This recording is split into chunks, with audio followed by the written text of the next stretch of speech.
Live. Let's hope we go live.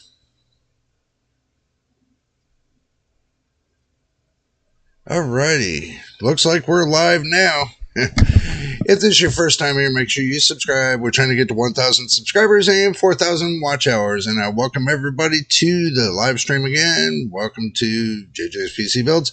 And seems we got some new subscribers. Welcome to the family.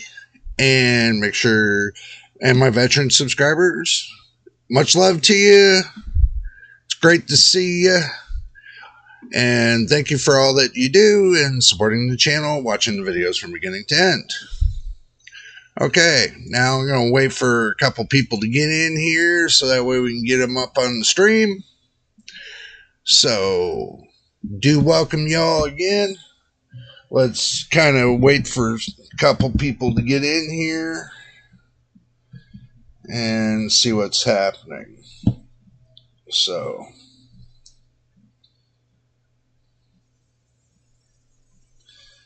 we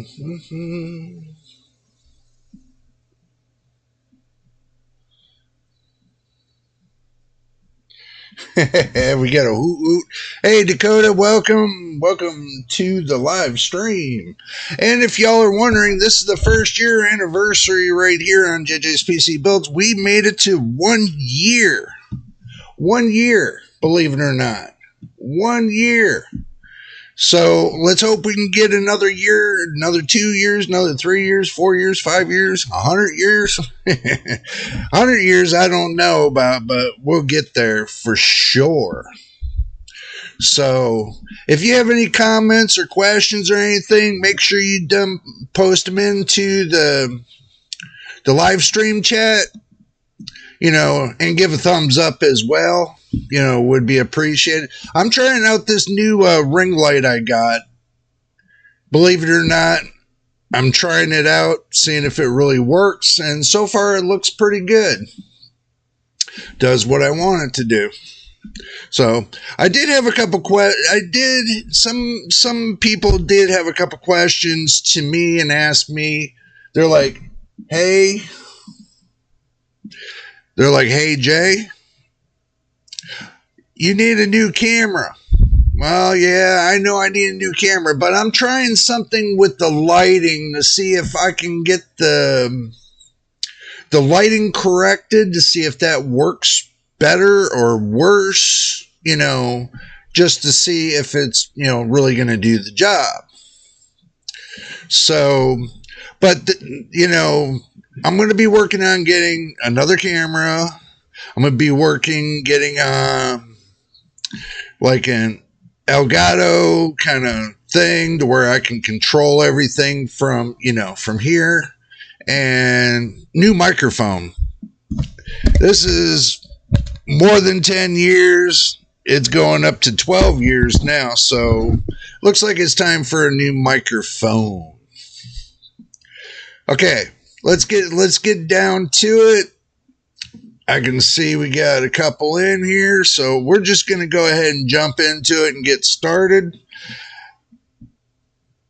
I had a couple questions brought up to me, and I'm going to cover this really quick about Starfield.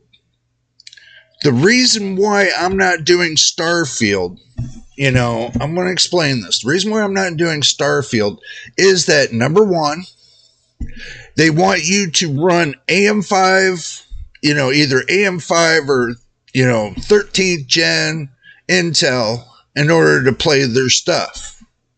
Okay, that's just the processor. They want you to be up on an AM5 platform, or a 13th gen platform in order to play their stuff. Okay, their minimal requirements that they put are totally bogus, because I've been hearing a lot of people complaining,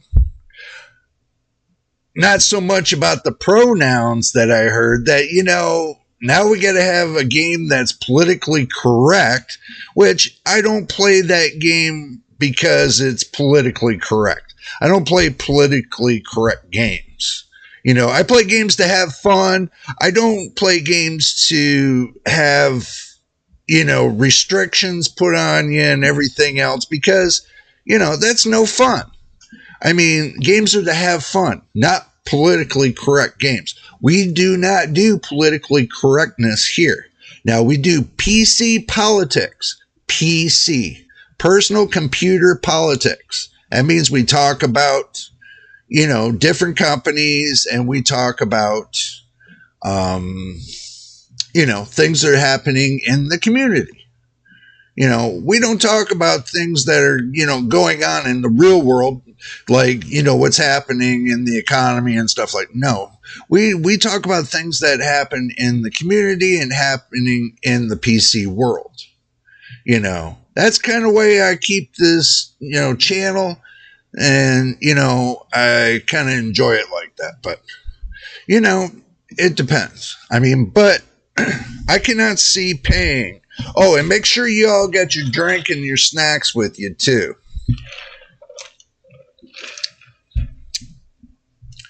I cannot see paying $100 for a game just to play it. And finding out on top of that I got to jump hoops with my RTX 4070 just to play the game. And thinking about it, what's really saddened me was that the game, the way they designed the game was that anybody that's on DDR4 will have the toughest time in the world trying to play that game. That's really sad that they got to tell you and dictate to you what kind of hardware you need to play a game. You give them minimal requirements and a recommended. Now, if the minimal requirements are going into the AM5 series, I mean, how many people that are still on AM4? There are a lot still on AM4. And you know how much money they left on the table? Tons. Because for the simple fact that, they don't figure that people have older PCs. People are not really building their PCs right now. They're sitting tight. They're waiting for the next gen to see if it's going to be better than this gen. So when you look at it, they put a lot of money on, they left a lot of money on the table. And they didn't take the gaming community into perspective. They took their own perspectives, of what they thought was right. Instead of listening to the gaming community, but they took the word of, this 1% that they have out there. They figure, oh, we're making a lot of money off of the 1%ers. Well, it happens. Just got back. We talking about Starfield. Yes, we are talking about Starfield there, Dakota. Welcome back, by the way. Welcome back. Yes, we are talking about Starfield. I've heard a lot of bad things about Starfield, and I'm just trying to wrap my head around this game, being that you're going to end up spending $100 on this game, but you're forced to be politically correct on this game. That, they changing pronouns and everything else on the game instead of having it like the old-fashioned way of, like they have all their normal games. Why are you changing the game to make other people, everybody as a whole, right? The community as a whole, number one, does not care for the political correctness and stuff like that. They want a game they can play that's, amazing, especially if you got the real engine, and, but the way they're playing this out is basically this is the way they made the game. You either like it or you don't. So basically, DLSS 3 or 3.5 is not being implemented into the game. There will be mods to remove stuff like that, I'm sure. Yeah, truthfully, well, you know, that's the thing. They're not removing it. They're not removing those things. They're actually implementing them things, you know, to have it that way. This just blew up on the news today about this. And, you know, it baffles me so much that I've seen this coming. You know, game makers now these days don't really care about their players. If they cared about their players so much, then they would have listened to their players a long time ago. But they're not doing that anymore. They're doing it their way, and if nobody likes it, then nobody has to subscribe to their stuff. Nobody has to have an account to their stuff. Nothing. You know, you don't have to be a part of their group. They're alienating the gaming community, but the gaming community is not seeing it. That's the problem. You know, it's saddening, you know, especially, you know, some of the games, you know, I love playing Steam games, okay? But I'm going to tell you something. Epic games, I will never subscribe to Epic ever again. Epic games, I will never subscribe to them ever again. Finding out that your personal information is being bought and sold by Epic Games. And if you see their contract, when you go to sign up with them and you see that contract, they pry into your computer and see what you're doing on their sites or even off sites. They have a hold on to your computer. I will never ever sign up with Epic Games ever again because of that. I mean, they done barked off a bad chew there. But as far as with Starfield, you know, I'm feeling that Starfield's being weaponized in the gaming community. That's what that's what I'm getting my understanding from.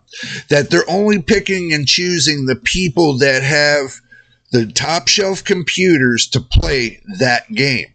I've seen a couple, you know, reviewers talk about it, and you know, they say, oh, a couple like them, but a couple don't like them. You know, it's kind of back and forth. So my understanding is that I cannot see paying $100 for that game. $100 for it. I cannot see paying that. That game's going to rack you up more than $100. It's going to rack you way up more than that. You know, look at all the games they got now. Instead of them putting, like they used to have games on a CD for CD-ROM, now they're doing online gaming, you know, and that really, you can't download the game to your PC anymore. I mean, you can download the app, the initialization part of it, but when it comes to, you know, the full gaming experience, you know, and operating off of your PC, you get about half the programming, but not all of it. So, but truthfully, I mean, I don't see what is special about Starfield. Okay, now that AMD has a clinch onto Starfield, you have to have an AMD product in order to play Starfield. Or if not, and you got an NVIDIA product, then you're stuck without having any resources whatsoever, you know, to utilize and, you know, kind of upgrade, you know, your GPU to make it run more efficient. I have an i9 and a 3090 and game at 1440p and I don't think my PC will be able to run it ultra. That's nuts. Well, that is true. I mean, it is nuts. I mean, look at their system requirements that they have, for the game. And if you look at it, they're putting the crappiest stuff down at the bottom and saying, the game will run on this. Yeah, at what FPS? That's the question. Okay. But they set their parameters up to where, you either got a 13th gen processor, okay, a 13th gen processor, or you got an AM5 processor. And you got to be at least running over a 600 to 700 series motherboard. And also, too, you got to have at least 32 gigs of RAM. You got to have at least, and get this, you got to have at least a PCIe 5.0 x4 SSD M.2 drive in order for that game to run well. Now, you want to talk about nuts. That when I heard all that, and I had a friend of mine talk to me about that because they went and got Starfield. And he said to me, he put together the 13900K with, the best motherboard you can get. And he's running 32 gigs of RAM at like 6,000 or 6,500, somewhere in there, and he's running the PCIe 5.0 x4 SSD M.2 drive. And he said to me, it's barely keeping up. Barely. Oh, you're still using 9th gen. That's cool. That's cool. Believe it or not, that's cool.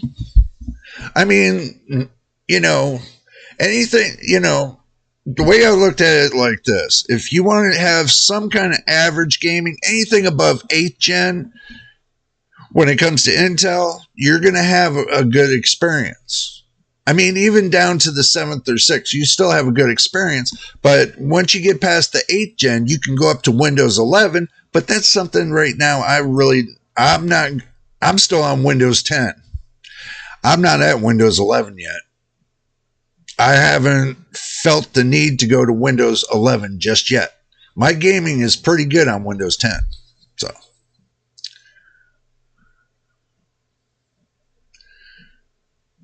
well,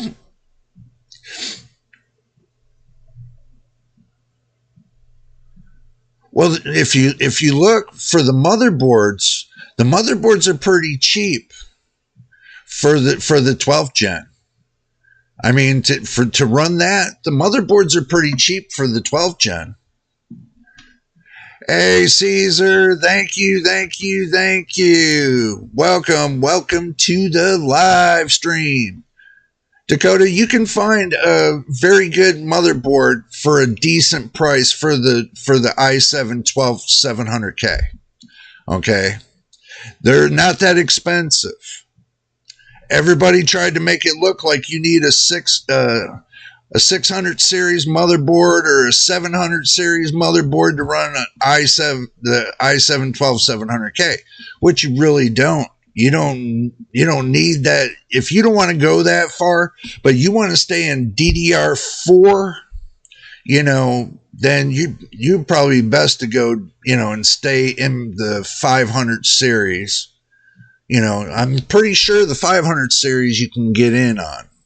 So, just to let you know that. I mean, 12th gen should run off of one of the 500 series motherboards. If you want to stay DDR4.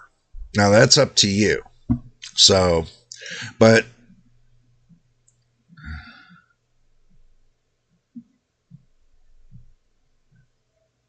Oh, thank you, Caesar. Thank you very much. Yeah, I put a ring light up here now, so that way you can see me a lot better. Oh, Dakota, you already bought 64 gigabytes DDR5? Well, then you might as well best to get a DDR5 motherboard. Truth enough, might as well get a DDR5 motherboard. But I can tell you, you can probably, if you don't want to deal with all the, the headaches and stuff, ASRock has the B620 if you want to go to the B620, So if you're looking for something like that, the B620, or you want to go to the B650, I'm pretty sure you can get in on that. If I remember right. Yeah, you should be able to get in on the B650. But that's up to you. I mean, you know what? Let's go ahead and let's take a look really quick and see, let me,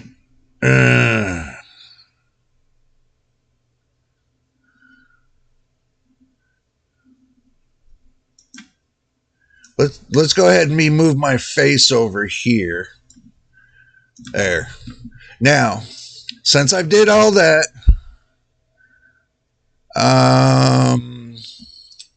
let's go ahead.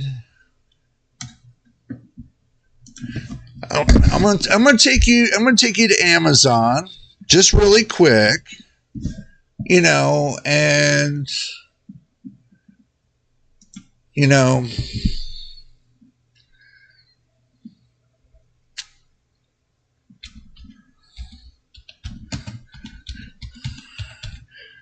let's see, Intel motherboards.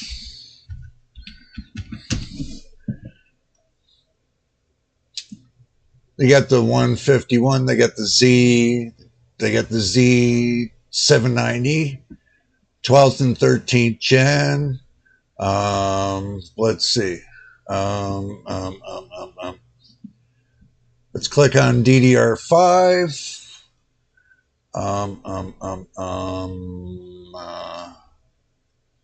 Let's see. That should do it right there. DDR5. That should bring up everything DDR5. They got a 220, 449. A 124. They got a 760. They got a B760M C. It's LGA 1700.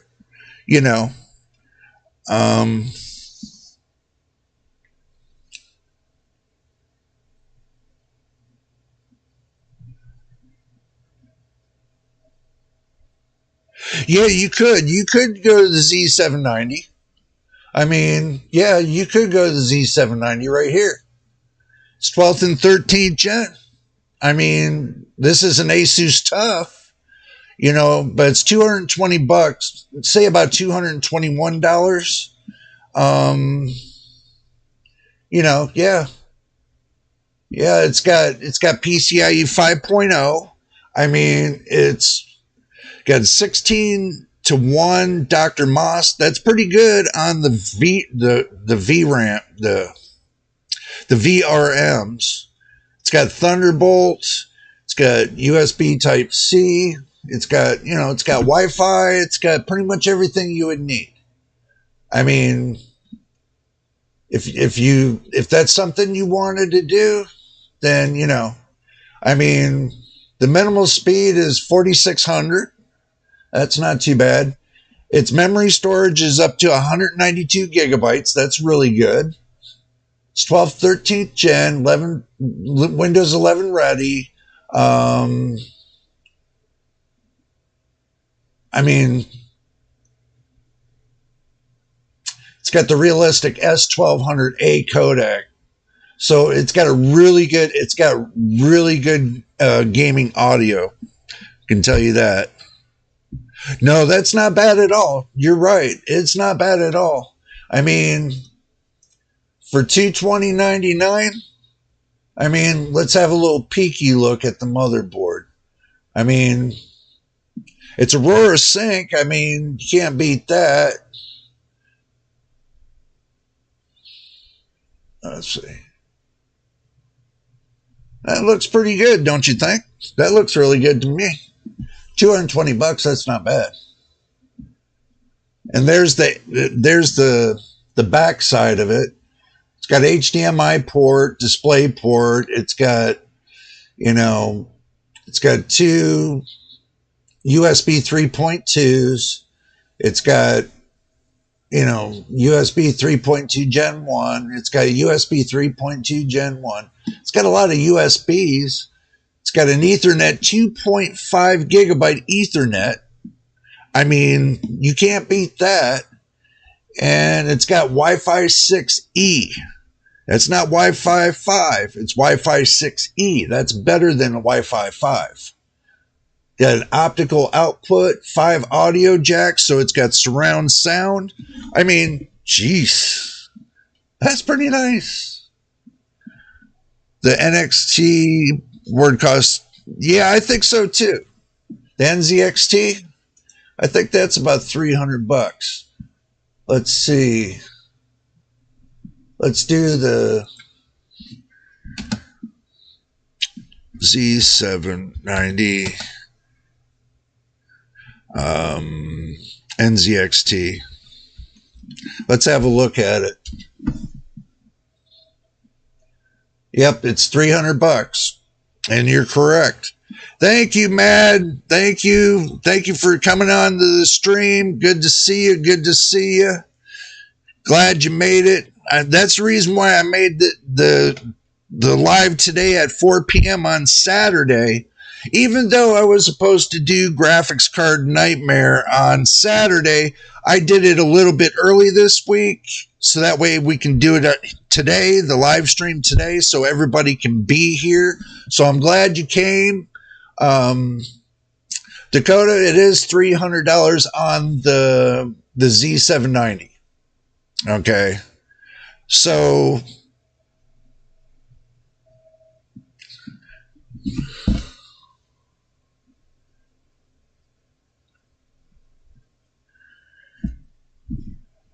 PC building simulators on sale on a big bundle. I have to check that out, Matt. I really would have to check that out, believe it or not. I will check that out to see what's going to be cooking with that. Why not? And Dakota, for it to be used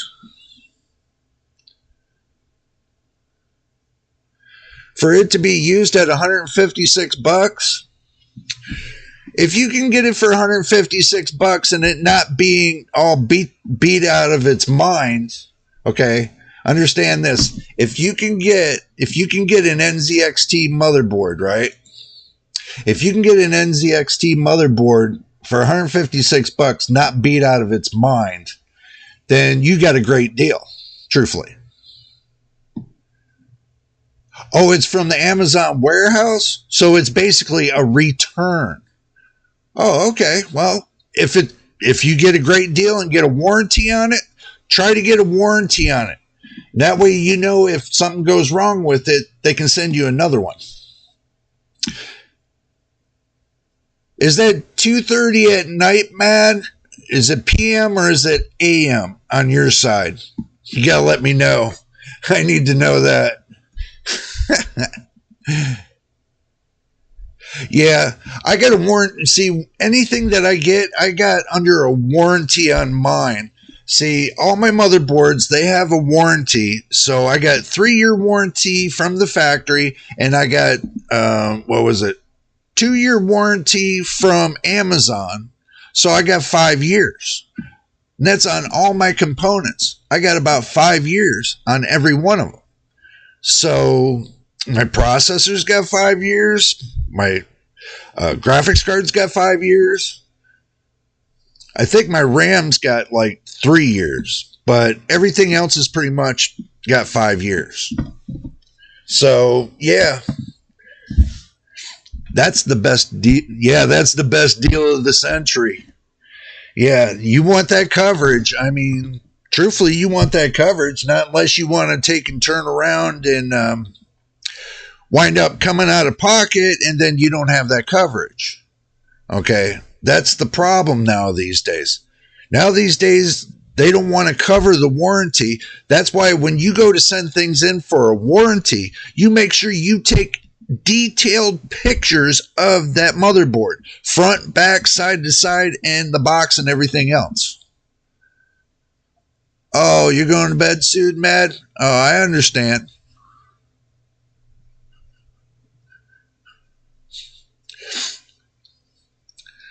Well, yeah, if you've used your PC for 5 years, you got your money's worth. Okay, what you build for 5 years and you're up to now, then you got your money's worth.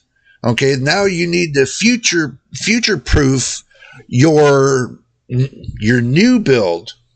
What you can do, you can future proof your new build and make it last another 5 years. So basically, you're only paying every 5 years. Oh, you're staying here? Cool. Thank you for staying. That'd be awesome. But anytime you build a PC, you future-proof your PC for 5 years. Okay? Not a lot of people do that. What they do is, and get this, they run over to eBay.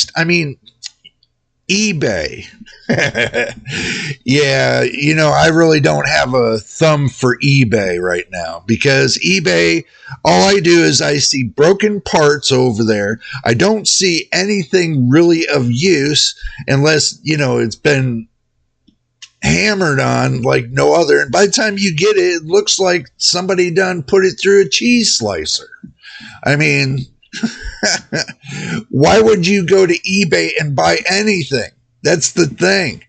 Oh, if you guys watch Graphics Card Nightmare, I went over to eBay and I showed everybody that now the new graphics card that just came out for AMD, the 7800 and 7700, they're over there on eBay for $100 more. $100 more. Can you believe that? $100 more. And they're trying to scalp them now. They're trying to scalp those cards on eBay. That is nuts. That is crazy. I don't know who would be in their right mind be over there trying to scalp a card. Just like they did with the 4090, the 4080, the 4070 Ti, the 4070, the 4060 Ti, the 4060. They did all that. And they even tried scalping them over there on eBay for the 6950 XT, the 6900. The list goes on. So, and basically, I heard from a friend of mine that went and bought a 6950 XT over on eBay from somebody. He paid over $100 more than what it was worth. And by the time he got it and he plugged it in, the screen said no signal. He got a no signal screen. It didn't even power the monitor. So he had to send it back and get a refund on his 6950 XT, but they pulled up shop. The site disappeared. So eBay said they can't cover it. Sorry. You get this. It's just, it's things like that. Things I hear. I bring it to you all so that way everybody here knows that, you can get, if you go to buy over on eBay, you take a risk. Okay. You get a 30-day, but that doesn't mean that you get full coverage. It's just set and put. So when you buy there, please use discretion. Me, on the other hand, I'd rather have a new one. I'd rather have a new graphics card, a new motherboard, and everything else. Now, don't get me wrong, Dakota.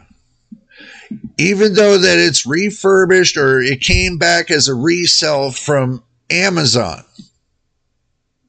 be very careful, because people been taking the originals out of the boxes because Amazon has not been looking lately. They've taken everybody's word for it, and they're taking and reselling what's in that box, not paying attention to what's in the box. So I'm just going to give you that heads up so you understand that really quick. Okay. So if you buy on Amazon or Newegg, well, I don't know about Newegg. I haven't heard that bad of a report. Yeah, you take your chances when you get something that's secondhand. And that's what I'm trying to make the point of, is if you don't have a warranty on something, then, you're going to wind up with a brick. I mean, you're going to wind up with a motherboard or something that's sitting on your desk that you cannot do anything with. So do be careful when you shop now these days. It's gotten that bad that I've been hearing. It's gotten that bad. I beat up the microphone. Yes, no, just kidding. But anyway, it's gotten that bad. When you're buying from Amazon, and even on Amazon, here we go with Amazon. A guy buys an Intel processor. Think he's getting a 13900K. Turn around, they flipped the lids on the top of them. They took the lid off of the 13900K and then they put it onto a 12700K.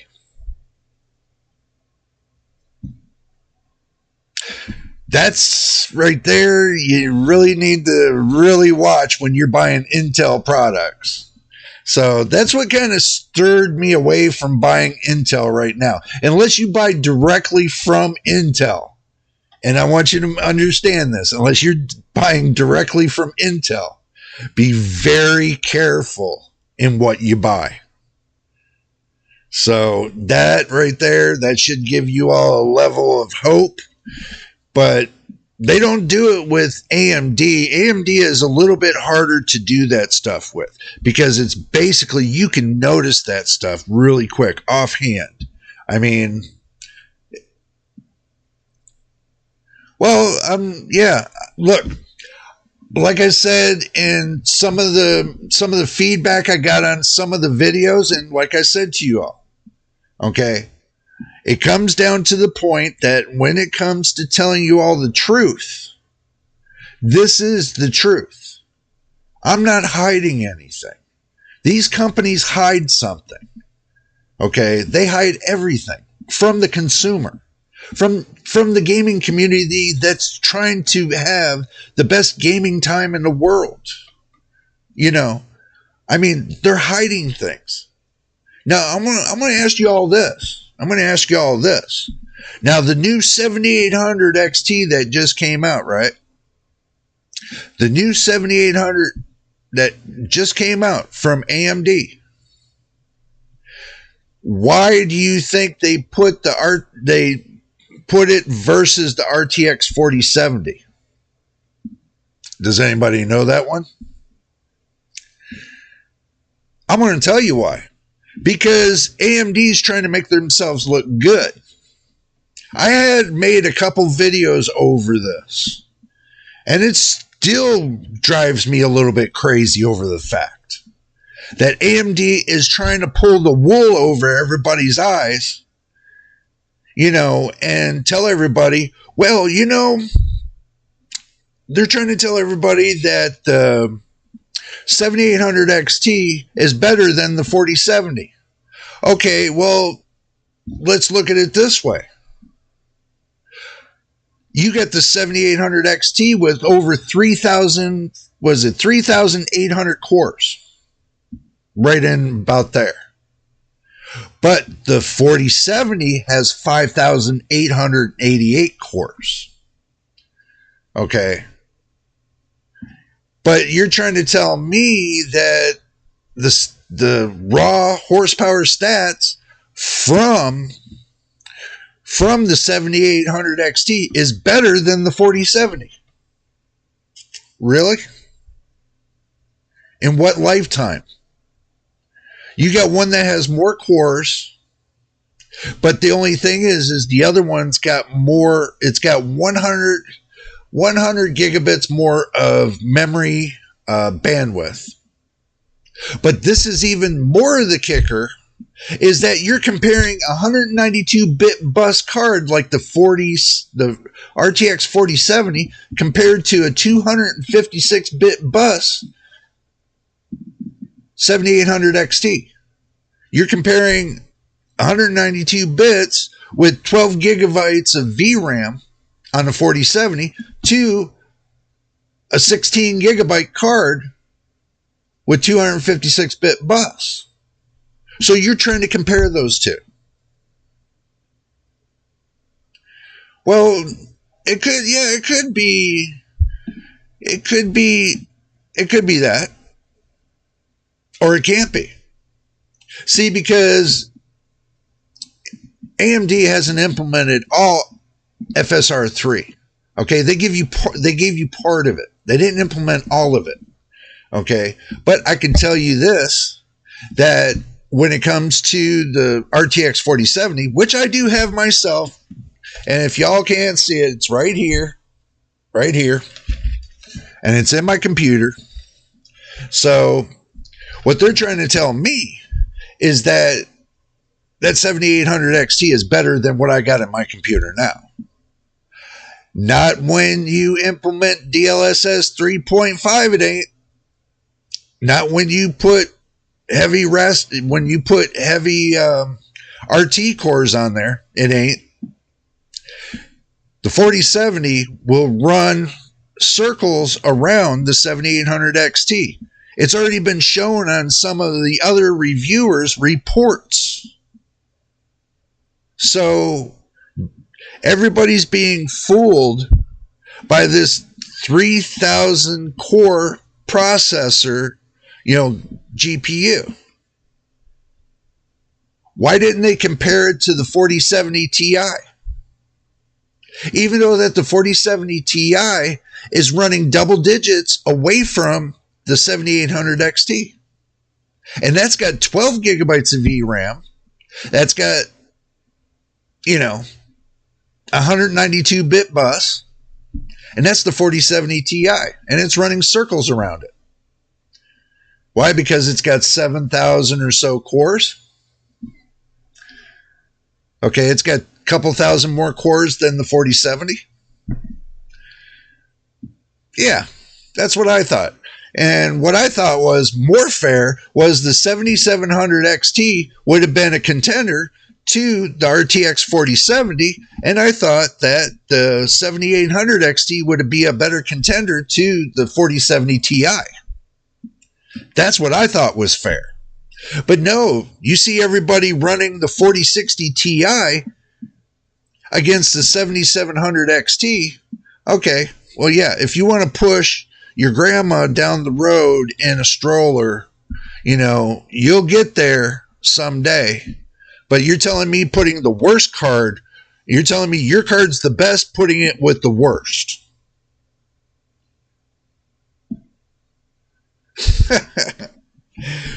Well, if it would surprise you, Dakota, if I told you this, that the same processor chip for the 4070 is in the 4070 Ti. Same processor chip. That means it's just cut down. This is the same processor chip in the same family. That was the whole thing. That's the reason why I got the 4070, because it was still in the same family of the 4070 Ti. Yeah, not a lot of people do know that. Not a lot of people do know that. So all the optimizations that the 4070 Ti gets, you're going to get most of that on the 4070. That's the reason why I got the 4070. Was because it was a couple $100 less. And all those optimizations and everything else, that's why I got the 4070. Like I told everybody on many videos, it sets itself in its own little field as a medium to high grade graphics card. Okay, that's what I told everybody many of times. So now that you know about it, the 4070's got a lot more potential than everybody knows. I spent 6 weeks with this graphics card so far on my system. It has not changed.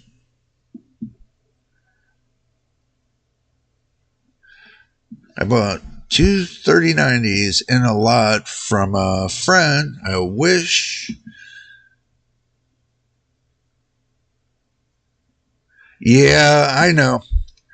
But the thing is that it might be relevant to you. Believe it or not, it might be relevant to you. Don't give up just yet. Check out DLSS 3.5. Now, if I remember right on DLSS 3.5, it was supposed to be implemented to the 3000, the 30 series and the 40 series, if I remember right. So don't count it out just yet. What, the 3090? Huh.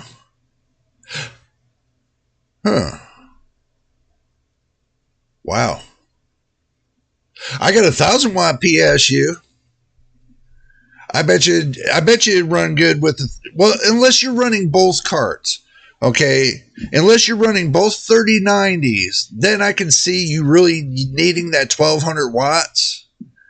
But if you're running only one, then I don't think it's going to run you that hot. I really don't. I think that card's only going to run it up to what, 400 or 500? 400 or 500 watts on top of what the motherboard's going to be pulling. That's like 700 or 800. You can still probably get away with 1,000.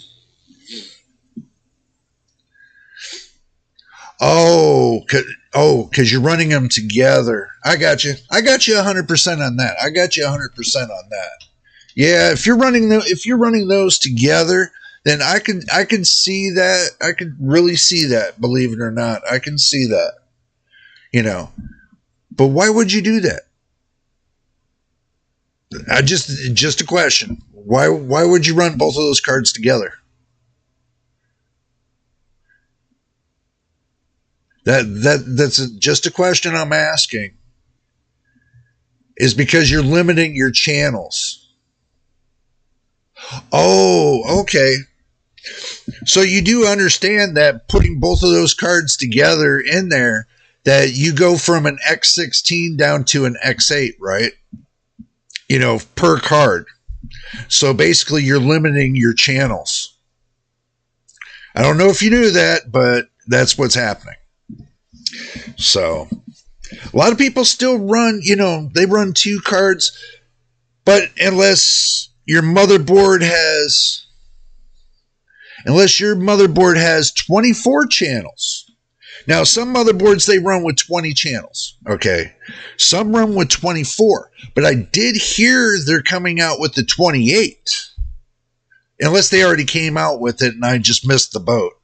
But I heard they're coming out with the 28, enough to support the PCIe 5.0 X4 for the M.2 drive SSD, and for, 2 graphics cards at the same time. So that basically will push it back up to 2 X16 slots. Hopefully they worked all that out, but I'm not sure if they worked that out yet. But they're supposed to be coming out with a new motherboard that has 2 X16 slots, that has PCIe 5.0, that you can run all at the same time and still keep the same amount of lanes going from those items to your processor up and out. So they're supposed to be working on a little bit of a deal to get the motherboard to go that route.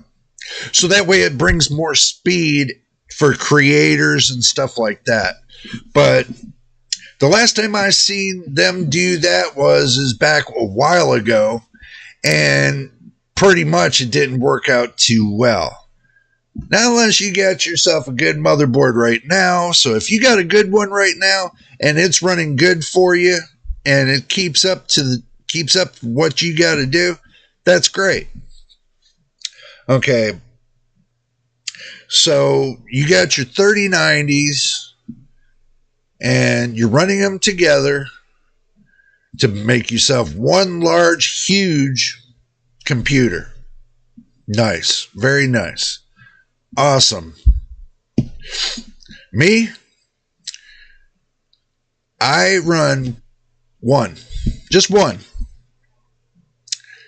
Because I want to keep that next slot open for something bigger. Oh, you have an i9 9900X on a X299 board?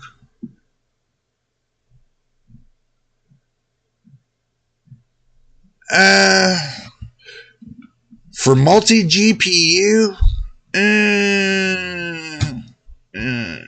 you see, I'm kind of gritting a little bit.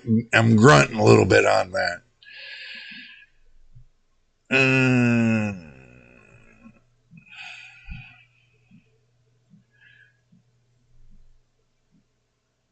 That's it. That's it. I don't know. That's kind of iffy. The X299 is kind of iffy to me.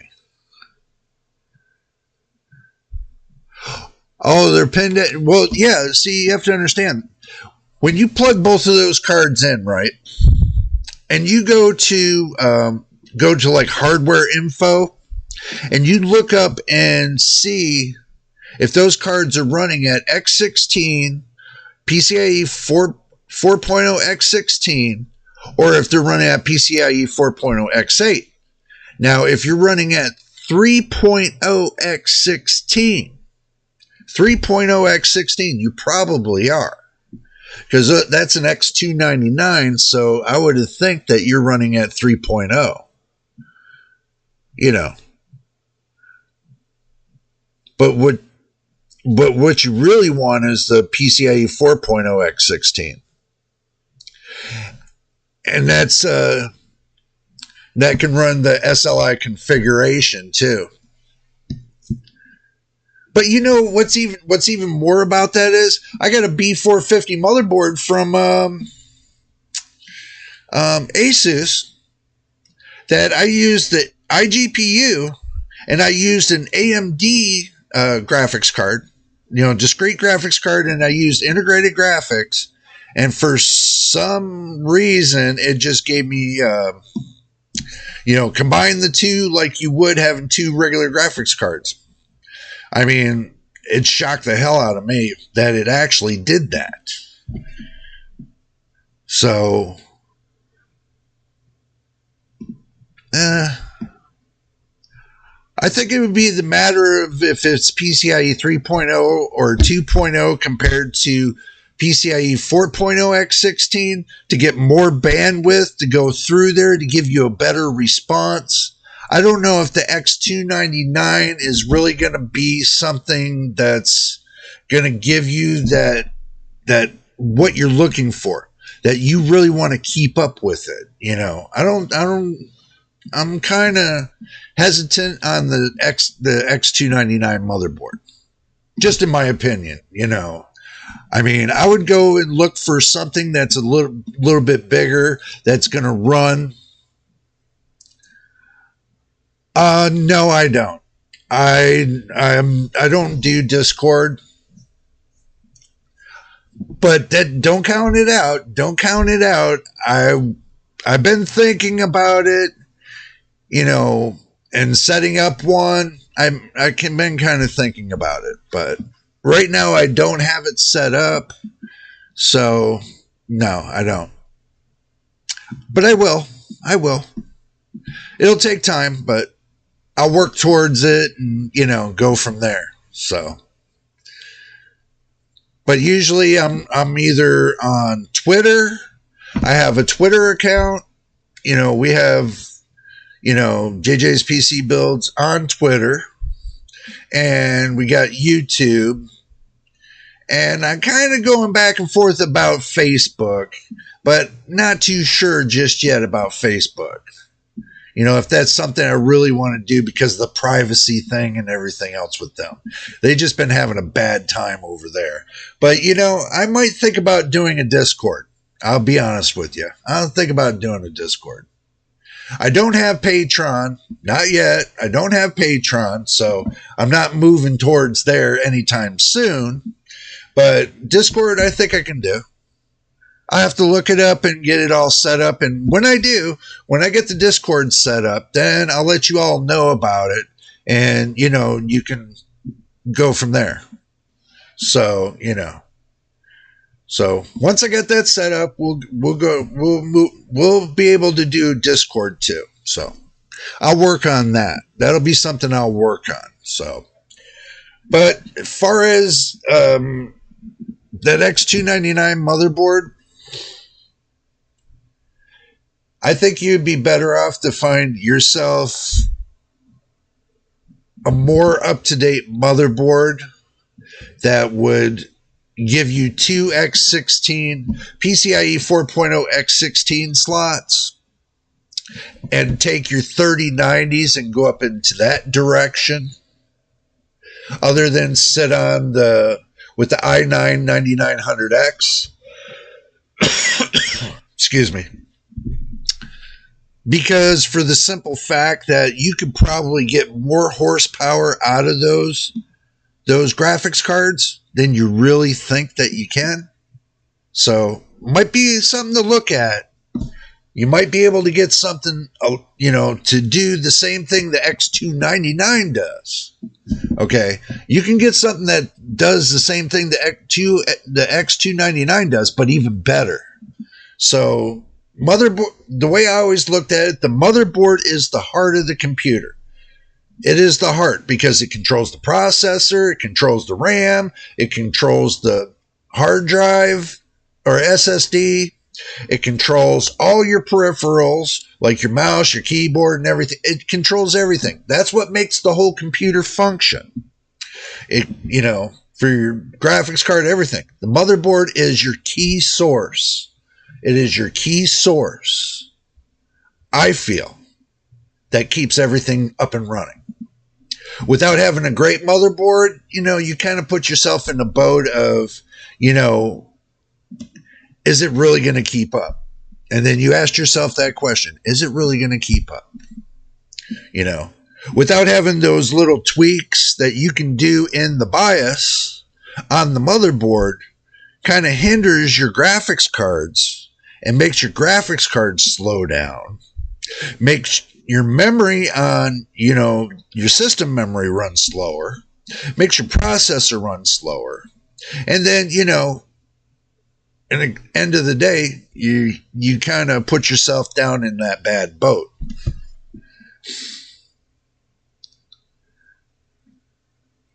Oh, okay. All right. Well, you know, now even if you got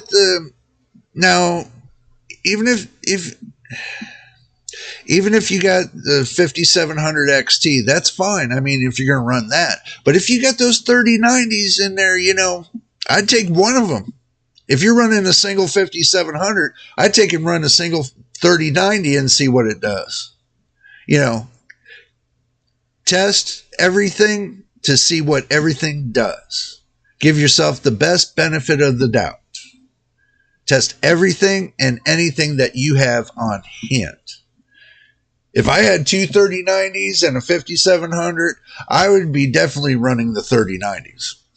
One of them at least. Yeah, but as long as you got the driver the way I look at it is, as long as you got the driver software, which that's not hard to get. If you got the driver software and you just put in the driver software only, and the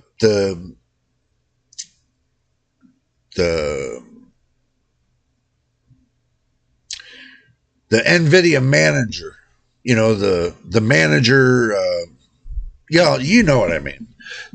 Yeah, I kind of lose my thought on that. You know, they got the desktop manager for, you know, the NVIDIA. You can put that in, but as far as the NVIDIA experience kind of thing, I don't have that in mind. I kind of cut that out completely because I only needed the desktop manager for the graphics card and the drivers. That's all I needed from NVIDIA. Okay, I didn't need the gaming experience kind of thing because everything that's on there I really don't use. And basically, if I want to take and tweak out my my graphics card, what I do is I got MSI Afterburner. Okay, I use MSI Afterburner. Runs great, does great with NVIDIA cards. Now, I can tell you when it comes to the AMD cards, I'm not a fan of running MSI Afterburner with AMD cards. There's a lot of things that, you know, get shut off from AMD cards. So it's not a plug and play kind of thing. But when it comes to now the NVIDIA cards, that's a different story. It's plug and play all the way. So, and you got 3090s, and MSI Afterburner will run great with the 3090s. I know that for a fact. So that all depends on you. Yeah, you'd be surprised how much horsepower that that you leave on the table that you don't realize that you really have with the ones you have. Now, you have the 3090s that'd probably equal up to the 6950 XT from AMD. Even better. Let's see. Let's do the chart comparison. Okay. Let's go back to the action screen. All right. Let's go back to the action screen. Let's put in 3090 specs. See what comes up. 3090. Let's see what you got. You got 10,496 cores, 328 TMUs. You got 112 ROPs. You got 24 gigabytes of VRAM, GDR6X, and 384-bit bus. Now, let's move this over. Move this over a little bit. Now, let's pop this out of here. Now, let's type in the 5700 XT.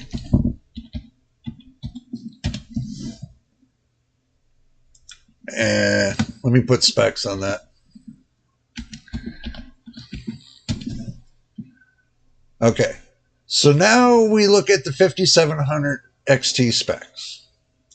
Okay, now look at the difference. Look at the difference between the 5700X compared to the 3090. You're using a exactly. You got 24 gigabyte card right there compared to an 8 gigabyte card there.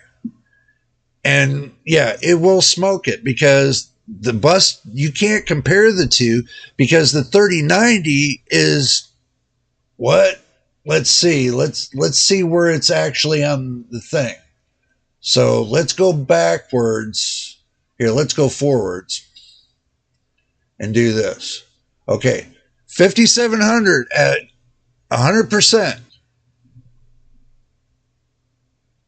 3070, 3080, 3090. Right here. 227%. Take off 100. It's 127% faster 127% faster than the 5700 XT. So, and now you just seen that. That card is that much faster, 157% faster. One of them, believe it or not. You can run one of those 3090s in the place. You can run one of those 3090s in the place of that 5700 XT and play some awesome gaming. Awesome gaming. Especially when you got the 12th gen processor and you pair it up with the good motherboard, and you've already got the RAM and everything else. You pair all that together, boom. You're talking about right here. You're talking about something that's close to the RTX 4080, something that's really close to RTX 4080 kind of graphics. Especially if they unlock the DLSS 3.5 for the 30 series. Guess what happens? There you go again. You got something that is just rocking. Yeah, that's coming soon. I have heard it's coming soon. So,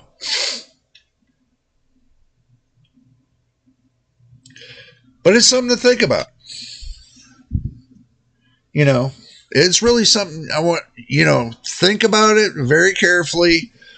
Reformat everything that you got about your PCs.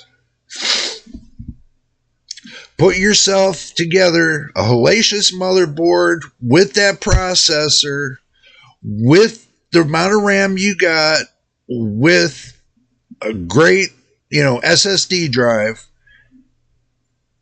and plug it all in with that 3090. Well, you got a great deal. I mean, if they're still running, okay, understand this. If they're still running, your 3090s are still running, and they're still doing the job. One of them alone will give you awesome gameplay. One of them alone.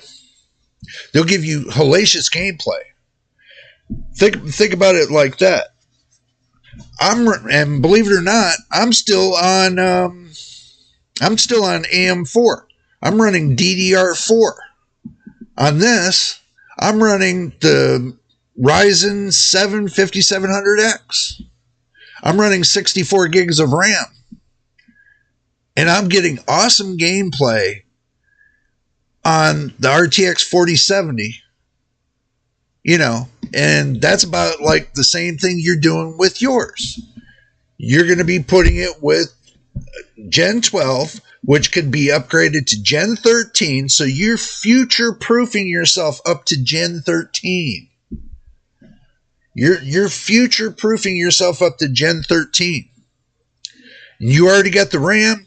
You just need the motherboard, plug it in all together, take your SSD drive. If your SSD drive's a 4.0 or a 5.0 X4, plug it into the new motherboard. Just update everything. Boom, you're done. And that's the bottom line. And then you can play any game you want with no problem. Any game you want. The 3090 should last you another 4 years. At least another 4 years. If you treat them right and you don't abuse them, yeah, they'll last you a long, long time. I have one graphic card that I had for 10 years. 10 years. It's sitting on the shelf. 10 years old. And it still runs. And it's 256 megs of VRAM. Sick.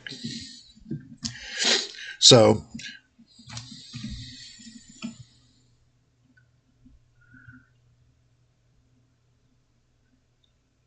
Well, you can still, well, you don't, okay.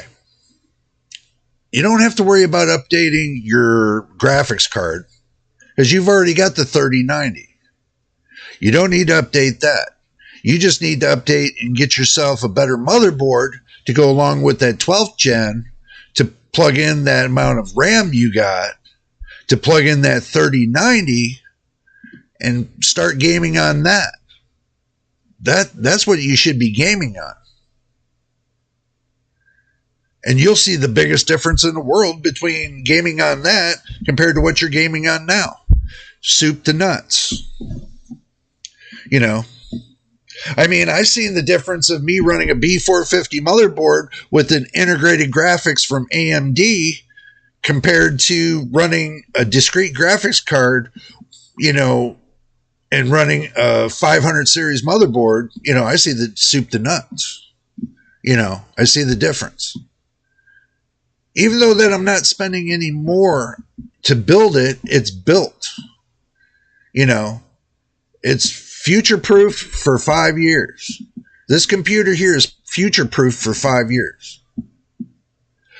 I play Second Life. I play on Steam. You know, I just play random games on Steam. I just download them, play them a little bit. You know, different, you know, they got oodles on Steam. They got oodles of the free version games. I just play, you know, all the random free version ones. You know, I know a lot of people see the reason why I do that too is because when I go to stream the games, you know, on the channel, when I start doing that, the people that can't afford to spend $50 to $100 on those games, oh, that's cool. I got a few of those racing games. I got a few of those racing games, but that's cool. Indie games, that's cool. But yeah, I'm letting everybody know that on Steam, they do have a wide variety of free games. It's not an advertisement. Don't get it wrong. It's just a wide variety of free games that you can play on Steam. So there's many games. If you want to play DirectX 12, DirectX 11 games, you know, they even got some game. I think they still got, I'm not sure if they got DirectX 10 or 9, but you know, it's pretty much there. But I can tell you, I play pretty much, you know, because of my eyes and everything else, I kind of play the older games. You know, it's basically, you know, you have fun with the games.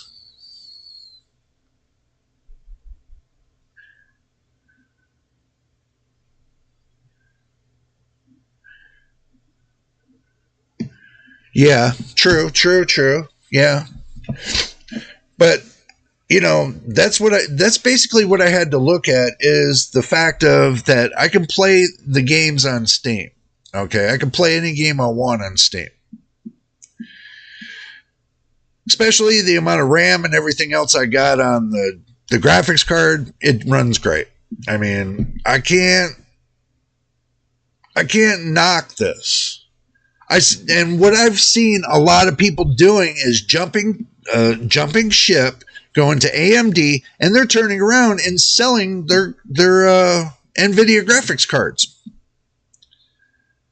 Well, hell, if they're going to sell it for a quarter of the price, sell it to me. I think that would have been good. That would have been a great deal. Hey, if you don't want your graphics card, sell it to me for a quarter of the price. That's basically what they're doing. They're kind of selling out their graphics card for a quarter of the price. That's crazy. I mean, I got an NVIDIA graphics card, and believe it or not, for years, and I'm going to say this, for years, I used to not like NVIDIA graphics cards at all. I used to think they really sucked. Really. And then that's why I stayed with AMD for all those years.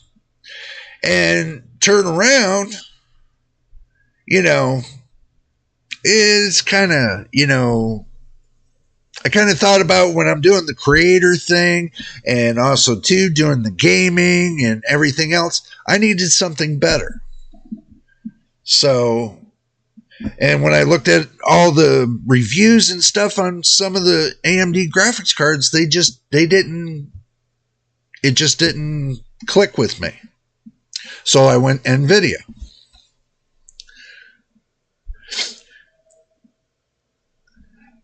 They still are.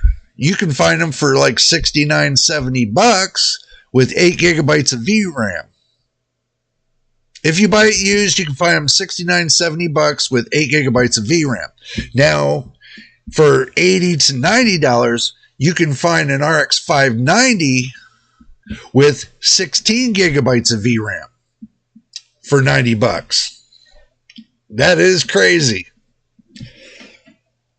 That is crazy. If you're lucky to get in and get an RX 590 with 16 gigabytes of VRAM, then you're lucky. Then you got a good deal.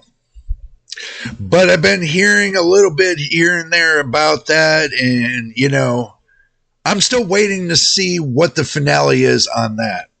And then, I'm going to make a video down on that and see what's going on. Actually, no. Actually, the BIOS is 570. It's a 590, but it's running off of the same BIOS as the 570. And so is the 580.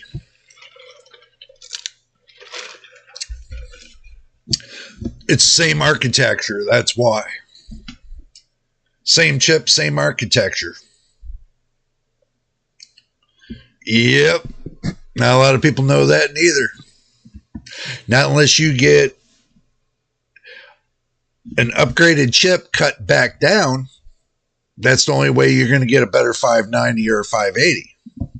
But it doesn't seem that way. You're still getting a 570 chip for the 580, which it's only BIOS controlled. So they updated the BIOS to make it 580. So they update the BIOS to make it a 590. But unless you get a true upgradable chip above the 590 or 580, you're really not getting a great deal. But 570, 580, 590, same chip. I found that out the hard way.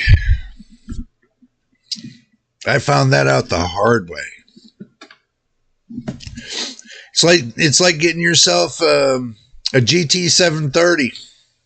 It's like getting yourself a GT 730, and hopefully you're getting a GT 790. You find out the hard way. So it is what it is. You only can do so much, and when it comes to buying something, let's say buying something from eBay, you're at such a risk when it comes to those GPUs. Buying a GPU from eBay is such a risk. You don't know if it's been mined on, by crypto mining or not. That stresses out 65% of the whole GPU. All the components, 65% of it. And also too, finding out that they kind of overclocked it. They have a way to overclock it to run full bore on for crypto mining.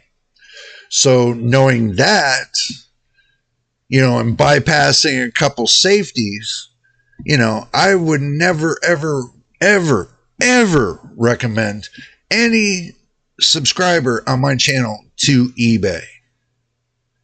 I can show you what's happening there, but for recommendations, I'm kind of hell-bent against it. I really am.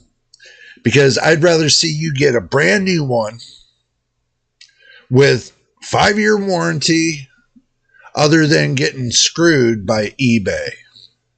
And you get a broken graphics card, or you get a broken motherboard or something like that, I just rather stay away from that. So I've shopped on eBay twice, and both times I've gotten screwed. So I'd never recommend anybody to do that. Since I've been through the experience, I don't recommend, going over there. But if it's good to have a look, but unless you know that the seller is very prominent on what they sell, make sure you go to their store to see what kind of items they're selling. If they're selling one graphics card and they're selling a bunch of shoes, guess what? Don't buy it.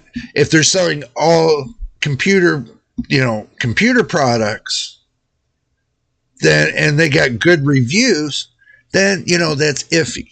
So when you shop over there, shop at your own risk, but watch how you shop. Look at the descriptions when you buy over there. Before you buy, make sure you read the description very carefully on their site to make sure that what's going to be in that box that they send you is exactly what they said in the description. So make sure you look at that very carefully. So, but as far as a 580, it's a 580, 590, 570. If they're 8 gigabyte VRAM cards, they're a good starter card for your kids if you want to start your kid off on having a computer desktop. Or you want to use it for movie night, to plug in, make yourself a little computer for your home theater system. That could be good for that too. But if you're looking for crisp sharpness, then you're looking to pay a lot more for a graphics card. So, but if you're going to spend $80 to $90 to get a graphics card, you might as well wrap up and put another $120 to it and get yourself a better graphics card. Simple. So think about that too before you buy a graphics card. Always start between the $200 and $300 mark. That's usually your lowball cards. Best to start there. If you want to go lower and you can't really afford it, but you can afford a $60 to $70 card, make sure it's got at least 8 gigabytes of VRAM. That at least sets you up with something. So, kind of shop carefully, basically. So just watch what you buy. You don't want to say, oh, I got me a 4 gigabyte VRAM video card and it's kicking butt. And then when you go to, let's say, to play CSGO, your computer just does this. Just craps you. And you're like, what the hell? I thought I got a great 4 gigabyte VRAM card. No, you didn't. You play CSGO, you better get at least 8 to 16 gigabytes to play CSGO. I learned that the hard way. I tried playing CSGO with 4 gigabytes of VRAM, and you just move like this, little bit at a time. That's slow as a turtle. But, like I said, it is what it is. So, let's see. I'm checking on something too.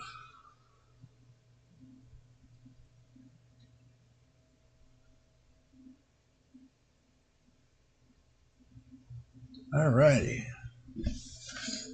Okay. Sorry about that. I had to check and make sure the stream was still live.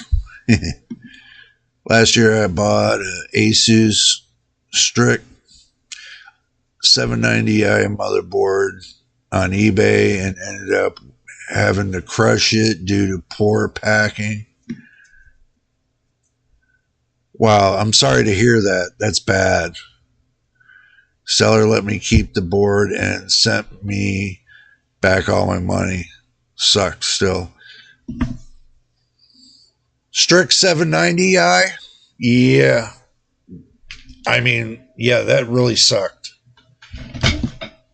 Wow. Sorry about that. I had to push my seat backwards a little bit. But yeah, 790.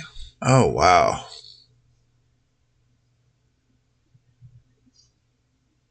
But you do know that, I'm going to bring this up to you, Dakota. I'm going to bring this up to you. You do know that they have people there on YouTube. LGA 775 socket. Oh.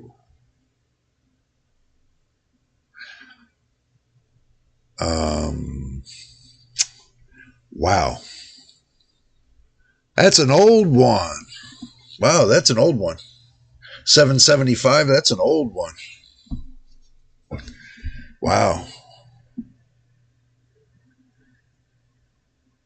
That's like the 50. Oh, it was for a retro build?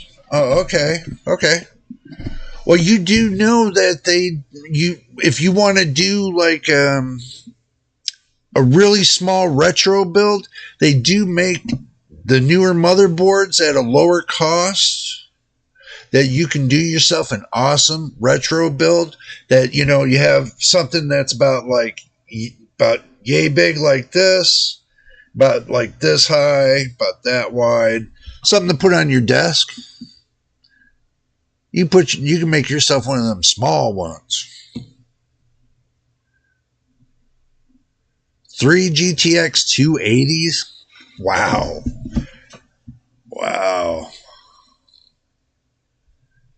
280s. Jeez. That's like back in the day. Oh my God. Those are like back in the day. Wow.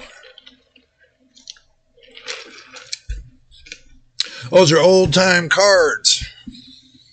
Those are the old time cards. Some people say, oh yeah, I had those back about 6, 7, 9, 10 years ago. I'm like, yeah. I was the kind of person that kept myself on integrated graphics for many years. Okay. I tried graphics cards, but with having the problem with Windows and AMD and the computer crashing like every 5 seconds, I put myself in the frame of mind and said, screw it. I'm going to take and go with integrated graphics and not have a problem. So pretty much integrated graphics ran better back in the day than graphics cards did. Because with Windows 95, 98, Windows NT, they all sucked. Windows Me, Vista. The only one I really liked was Windows 7. Windows 7 and Windows 10. The only two I ever liked. That would run a decent graphics card with no problem. That's the only ones I liked. When it comes to operating systems and the computers, I just didn't care for the other ones. I really didn't. Had a custom BIOS made for it. Let you run a modified X5470 and run all 3 SLI. Wow. That had to have been a heavy modified motherboard, don't you think? To run all that? Wow. Wow. That's heavily modified then. You always look at it, if when it comes to your computer, if it runs like a beast, it's running. If you can't run it like a beast, then I don't know. You know.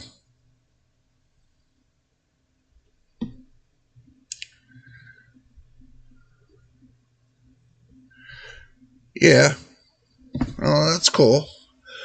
But think about it now. Now looking at that motherboard now compared to what, looking at that motherboard from back then to now, what do you think's what the biggest difference is? Using it from back then to now.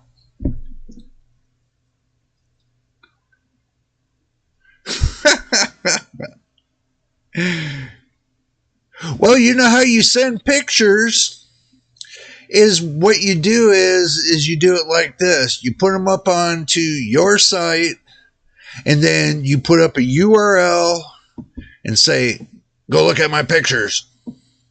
Simple as that.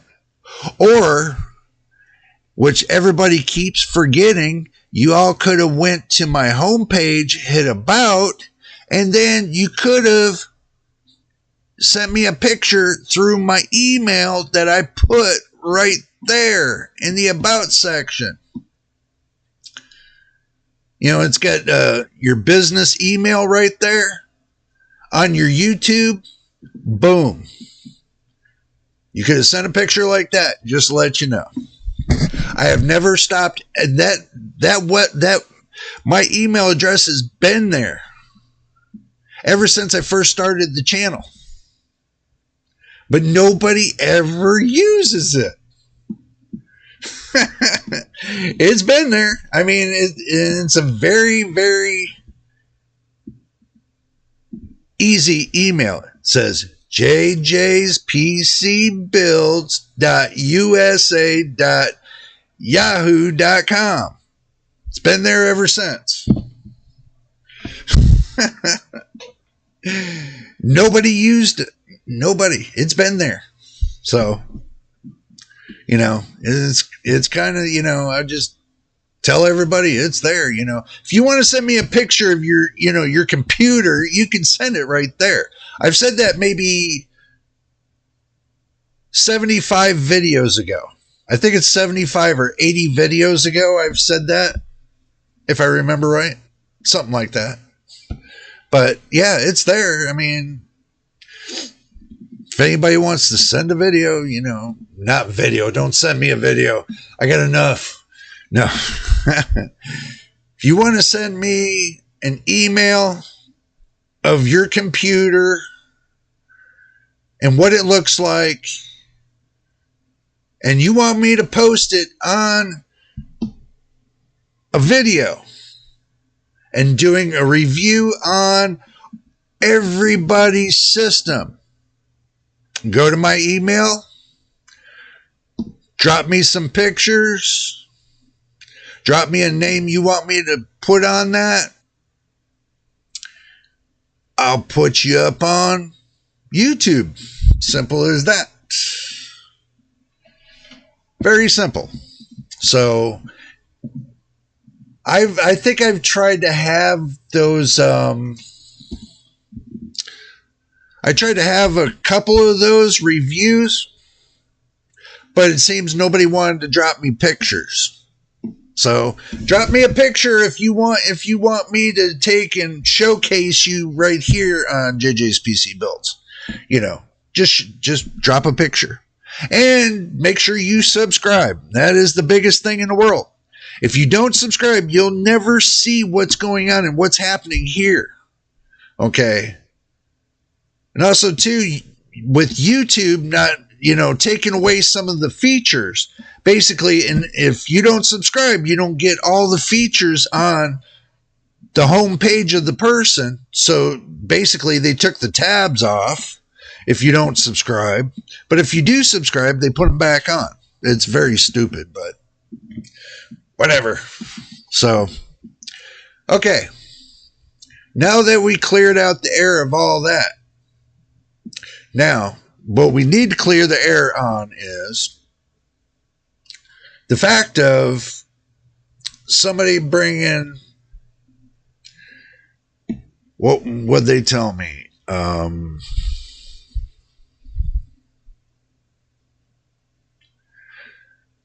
Kind of lost my thought, but how that happens. So,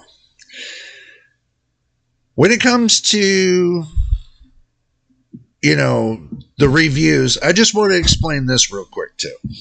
I wanted to get this off my chest because it seems like every time I turn around, people don't understand what I'm meaning about when I prepare my videos. Okay, I make the videos, I edit the videos, and what I do to edit the videos is that they remain raw, uncut, unedited, unsolicited, and uncensored.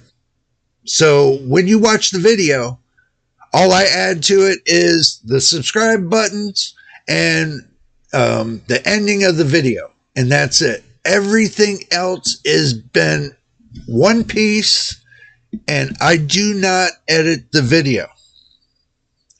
I want everybody to understand that. There's a reason why. If I make a mistake, you see it. It's called transparency. It's called that if you make a mistake, everybody sees it, you fix it. So, and if you see me making a mistake and I fix it, then you know that I'm correcting my mistakes. Okay? I'm not hiding that. I see a lot of reviewers, they take and cut and paste, cut and paste, and cut and paste. I mean, it's not a Christmas package. You don't treat your videos like a Christmas package. You treat it like gold and just let it roll. And you know, believe it or not, all my videos are unscripted. It all comes from here. I do not use a script whatsoever. I have nothing in front of me. I do everything from my mind. I look everything up. I do my homework. So when you see everything, it's raw, unedited, and you get it as is. So I don't like the cutting and pasting. You know, the cutting and pasting a little bit. You know, it's not that it's too much work. It's the matter of everybody wants to see everything in real time. You want to be honest with, you know, the YouTubers out here, the ones watching your videos. I've always felt that if you want them to respect you and everything else, that you show them everything that you do from A to Z, end of story. Don't hide anything. Once you start hiding things, that's when you lose subscribers and everything else. And that's something I don't want to happen. I want to get subscribers. I don't want to lose subscribers. And if I make a mistake, you all can tell me either in the description below, or if we're on a live feed, you can tell me in the live feed and I'll look at it. As you can see, I've been looking at everything that's being said in the live feed. I have not missed a beat yet. And if I did, I apologize, but I don't think I missed anything. I think I went through every one of the questionnaires. So, you know, think about it. Every day I'm always looking through the, you know, descriptions of the videos to see if any one of y'all left any messages so I can reply to them. You know, oh, you believe you sent me the picture via email? Okay.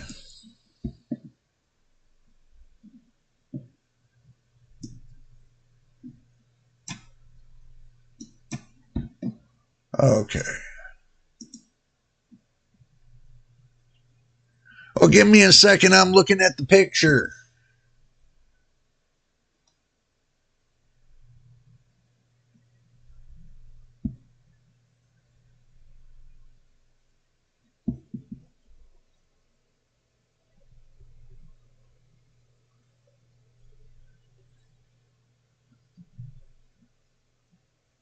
Wow. Wow.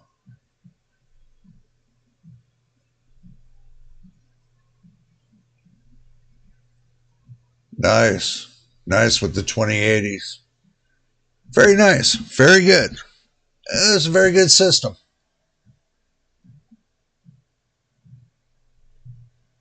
Very good system.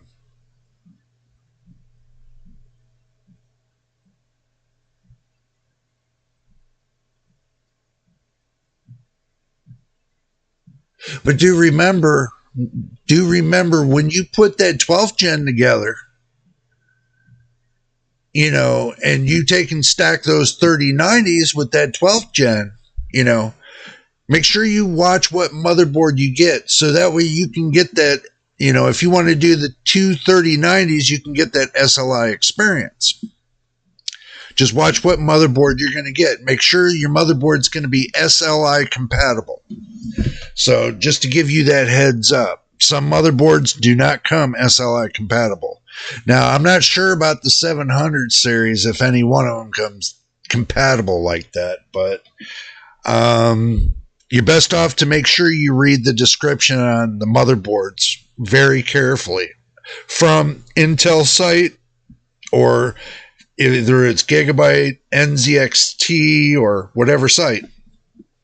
Look at the details very carefully, so you know that you can pair up two graphics cards on that motherboard. So be very careful about that. You know, that's just a heads up. You know, some people, what they did was, you know, what they'll do is they'll say, "Oh, I got that motherboard. Yeah, it's great," and everything else. Boom, they go to plug two graphics cards in. They're like, "Oh, shite. It's not working. Why isn't it working? It should work." And then they go to the website and they look at it. It's not compatible. So do your diligence and make sure you look at all the details very carefully before you decide to buy that motherboard. That's all I'm saying, you know.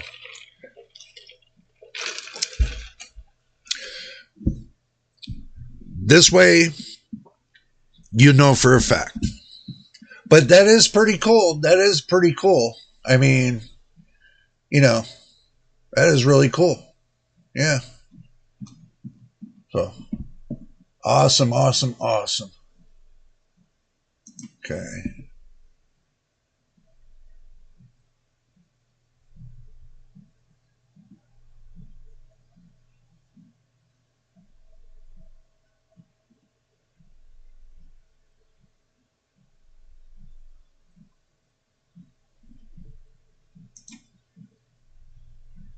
Alrighty. I'll put that right there. I'll put that right there. Sorry. I had to look up because I was taking in, you know, getting everything pretty much squared away.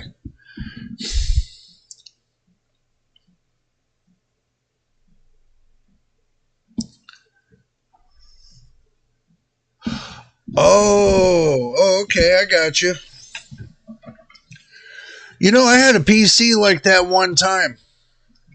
It had, it was a stack system. Basically, it was like a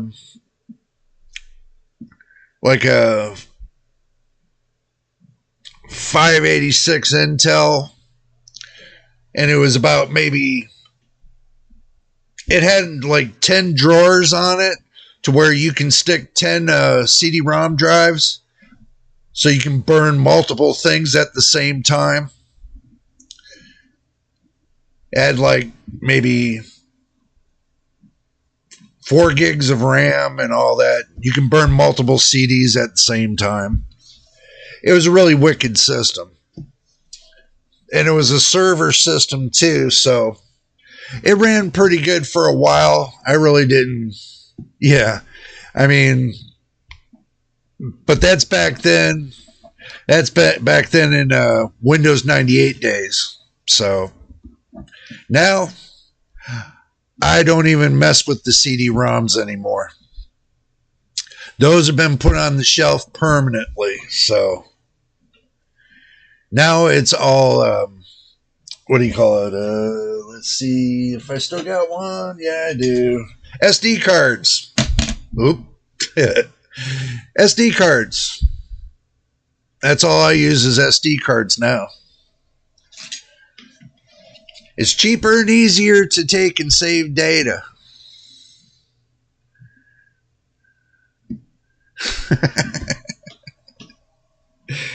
Yeah.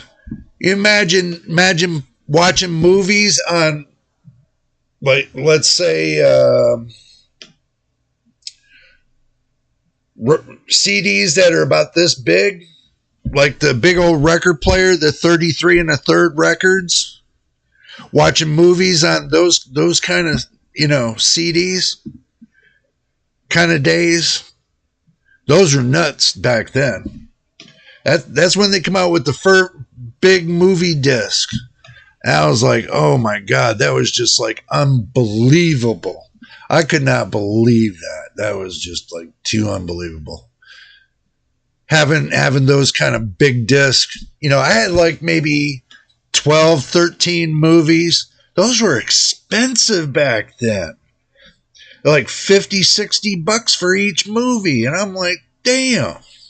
Now those same movies you can buy all day for $5.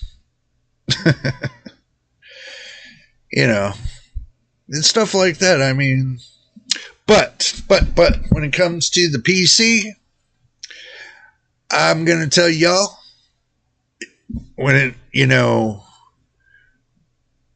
if you're going to save your money and your time and everything else, and you got a graphics card that's going to take and hold you over for the next couple years, you're best off and just hold yourself over till 2024 or 2025. Wait out a couple years before you decide to buy a new graphics card. Because I can tell you in 2024 and 2025, the graphics cards that are going to be coming out are not going to be the ones that everybody's going to like. Hardware-wise, you're not really going to like what's coming out. Software-wise, you're really not going to like what's coming out. It's not going to be until 2026.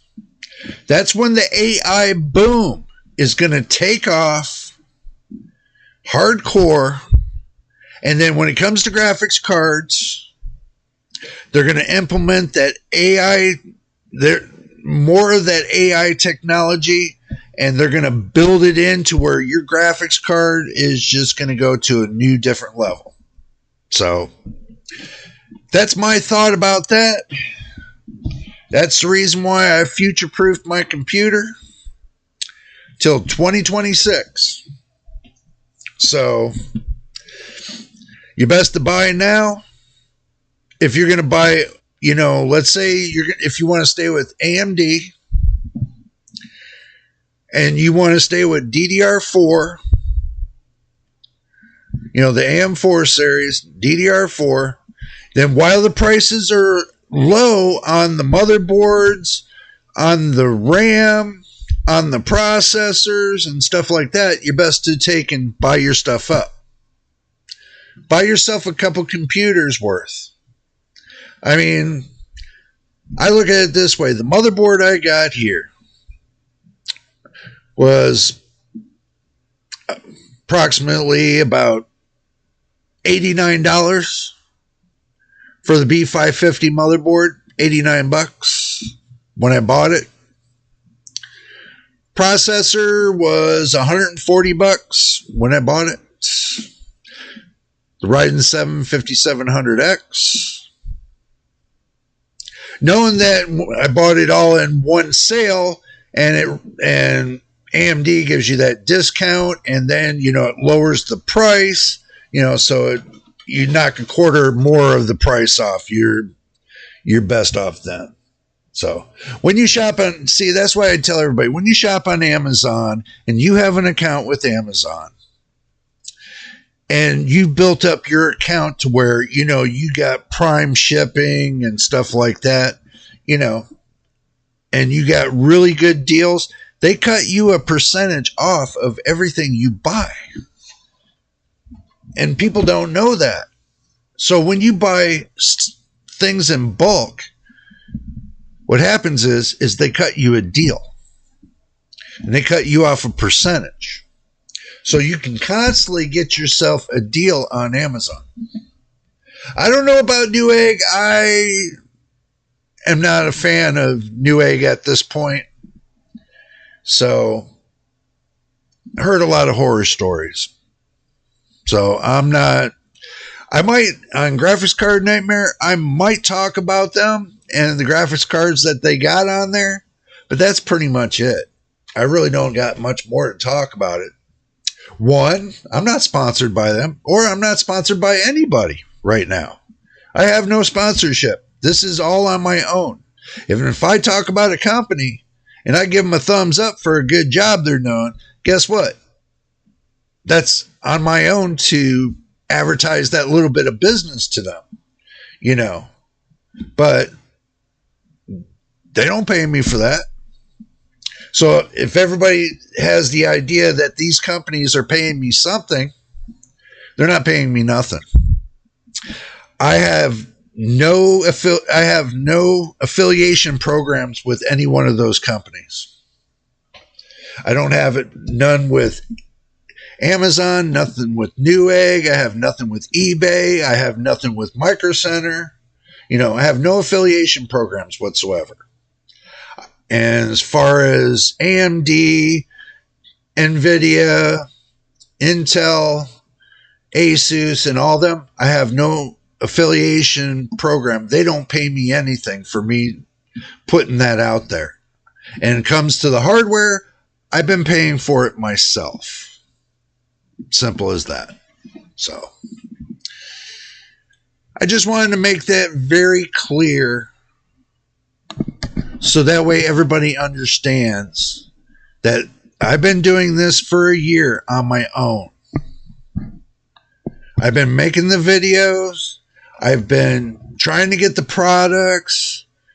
You know, I put myself in the shoes of the consumer that, you know, that basically is at rock bottom when it comes to buying things. I'm basically down at the rock bottom with the consumers, and I'm right. My feet are into the ground with the consumer.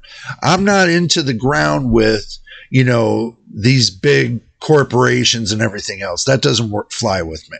I'm down in the ground with the consumers, the ones that are spending the money, the ones that are working hard to get that, to spend that money for it. You know, that I wanted to make clear, so everybody understands. You know, if I wanted to be about the money, then I would have started Patreon. I would have started many different accounts to start making that extra money. Okay. One day, someday, I might get there. Someday I might not. Someday I might get free items. Someday I might not. So you never know. But if I do, I'm going to tell you about it, so there's transparency. So just wanted to make that clear so that's understand, you know, and I don't get anybody that says anything bad about me, just to say. Well, if there, and believe it or not, back then, years ago, there used to be tech people like me, but now it's not like that anymore. It's not like that anymore. It's definitely not like that.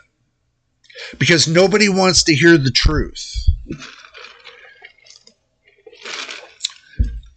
Everybody wants to live in a, and they feel they want to be lied to. They don't want to hear the truth. You know, if they heard the truth, then, you know, they would be so upset that it just drove them crazy because they heard the truth.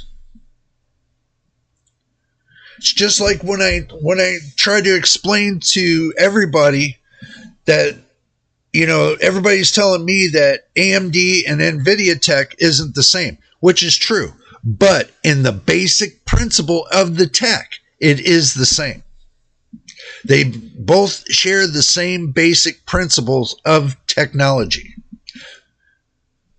And that's at stock raw horsepower standards. But what I've been seeing is that, you know, you got one person doing these benchmarks. They're benchmarking an 8 gigabyte VRAM card with a 12 gigabyte VRAM card with the 16 gigabyte VRAM card all in one.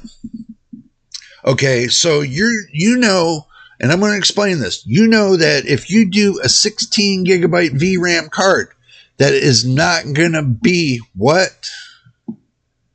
VRAM starved.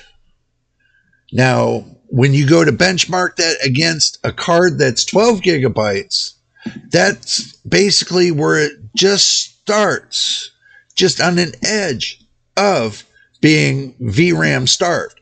But putting the 8 gigabyte VRAM card in there, you're definitely VRAM starved, so it's not going to give you an accurate result. So if you benchmark your video cards, you benchmark all the 16 gigabyte cards together. You benchmark all the 12 gigabyte cards together. You benchmark all the 8 gigabyte cards together.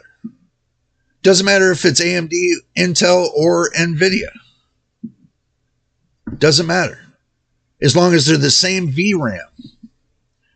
And then you do that across the board. So now you got your 8 gigabytes of VRAM. Now you got your 12 gigabytes of VRAM. Now you got your 16 gigabytes of VRAM. Now you got your 20 gigabytes of VRAM and 24 gigabytes of VRAM. Okay. You benchmark each category in their own. Don't benchmark them with an 8 gigabyte card and a 16 gigabyte card. You know you're going to starve the 8 gigabyte card trying to keep up with the same, using the same display settings that, use the same display settings that the 16 gigabyte card gets with an 8 gigabyte card. You're not going to get the same results. You're not going to get one that's better than the other or anything else. You're not going to get the raw horsepower or anything else. No, you're just going to starve one card to make one card look better. That's it. That's what people don't understand. If you do it correctly and you do the 16 gigabyte cards in their own category, 8 gigabyte in their own, 12 in their own, 20 and 24 in their own, then you're being honest with the consumer. Anybody that's watching your videos are going to know that you're being true and honest over the benchmarks. So when you look at benchmarks and you throw everything onto one, you're not just benchmarking these little cards, making the bigger cards look better. You're making everything else look better, especially working your way up to the newest card that just launched. Guess what? Doing that, you're making the newest card look better. But in the actual benchmarks, the newest card runs like crap. Simple said and put, it runs like crap. I've seen this already on different benchmarks from different, I'm not going to say who, but I'm going to say I've seen it on different benchmarks from different people. I see where they did the benchmarks for the 7700 XT and then did the benchmarks for the 7800 XT. And where they stacked one set and they stacked another set. But the numbers don't match. That's the problem. The numbers didn't match.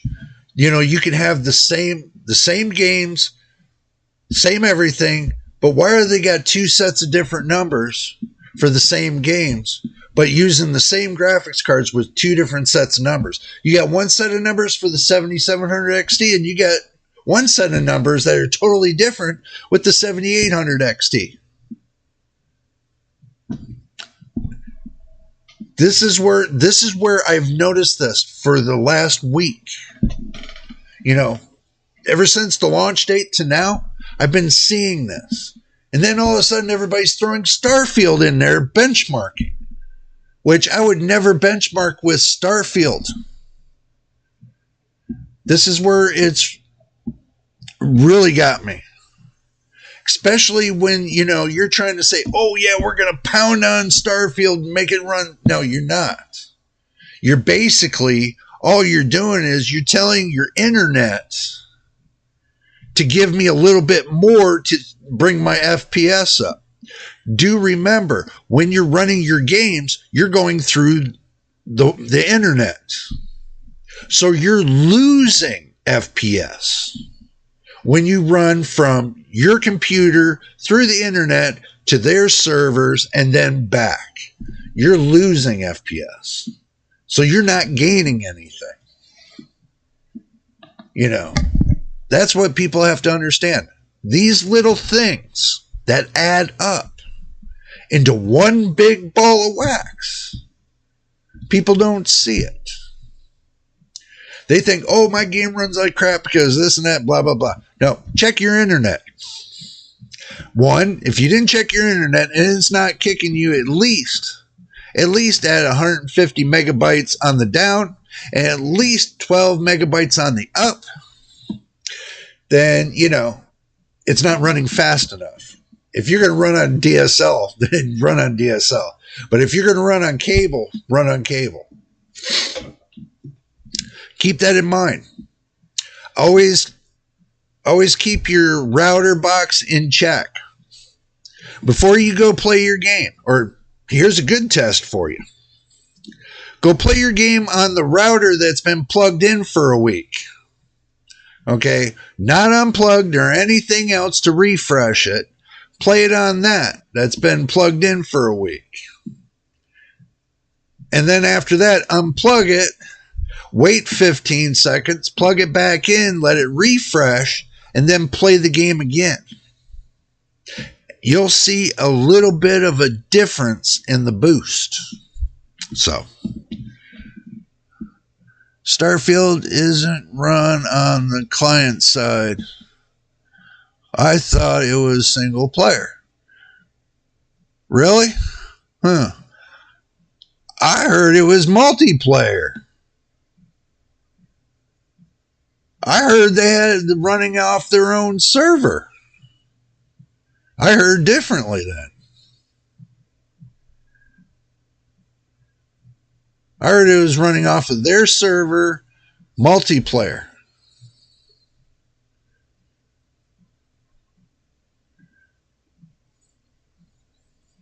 That's what I heard. Not unless you got a bunch of computer robots that you're fighting against. Yeah, I know, it's $100. Ain't nobody can afford that. Especially, you know, they I guarantee, you know, you get them new AMD cards, you're only getting a 30-day what they say. Somebody said that, you know, they're only giving 30 days. When you get the bundle package, you're only getting it for 30 days. And I said, you spend $100 more for that just to get it for 30 days. You'd been better off just not to play the game at all. That's what I said. You've been better off not to play the game at all.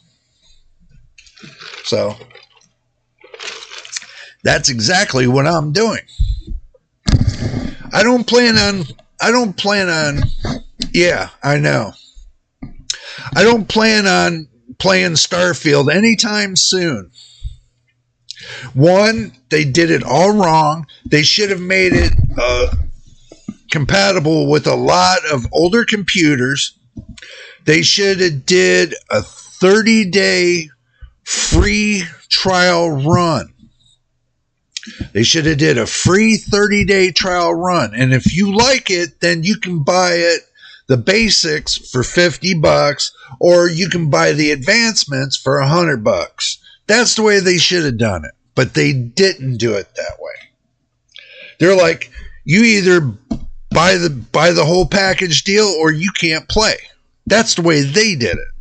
So, you know what I'd say? I said the hell with it. Simple as that. I said the hell with it. I'm not gonna spend $100 on a game that ain't worth it to me. No way. Done. You know, I'd rather play something that, you know, you can get from free on Steam, that at least has good gameplay than to buy something that beats the hell out of your system. And guess what? Tears it up to where it crashes? I don't think so. I don't plan on going that route. So they can keep their game. I'll find a different game that, y'all can watch me play on YouTube. But if you noticed, I've only did that maybe once or twice. But, I'd rather... But I'm going to do it again. You know what? Hell with it. So I'll come up with the time that I'll just take and do gameplay. And I'll just do gameplay on my RTX 4070 on one of the free programs from Steam. Hell with it. So if it's corny, then it's corny. If it's not, it's not. If it's good, it's good. It's bad, it's bad. Who cares? I mean, you can still play CSGO for free. I'm not good at CSGO. By the way, God honest truth, I'm not good at CSGO. You can play Dota 2. You can play many of things. Fortnite used to be free, but I guess Fortnite's not free anymore. Resident Evil 4 used to be free, but it's not free anymore. So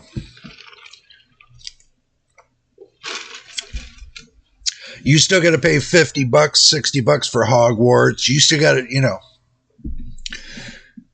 I can understand they got pay bills and everything else, and I understand that, but I can see paying monthly for these programs. And then when a year rolls around, you got to pay more money just to play it again. They kind of take that out of your hands. So think about the cause and effects when you pay for a game and you expect it to be a lifetime kind of thing. Especially if you were taking and buying it from the store and it was on CD-ROM, and then that would be a forever game. So it's not a forever game if it's not fully loaded onto your PC.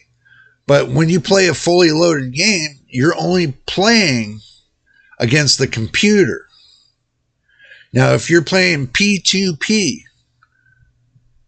person to person, then that's a different story. Then they have their server in the middle that holds the main programming. Your computer turns into a desktop server, basically. That's what it basically turns into, a desktop server. So basically, you connect to their server to connect with the whole worldwide internet that's playing on that same game. So if you're playing P2P, that's usually how it works.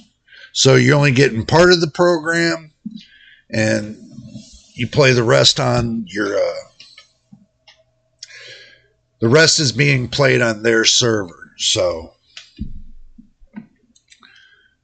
but I didn't even hear that. They were saying Starfield's only on your computer. I did not hear that. That I did not hear. I thought it was being played with worldwide players. That's what I thought, being played with worldwide players, so it's a multiplayer game. That's where everybody's joining in to play. That's what I thought, but I could be wrong. But that's what I was told, but, things could have changed. So it's just the way it is, I guess. But anywho, I'm glad y'all stuck around for 2 hours. Yeah, we got about another hour to go.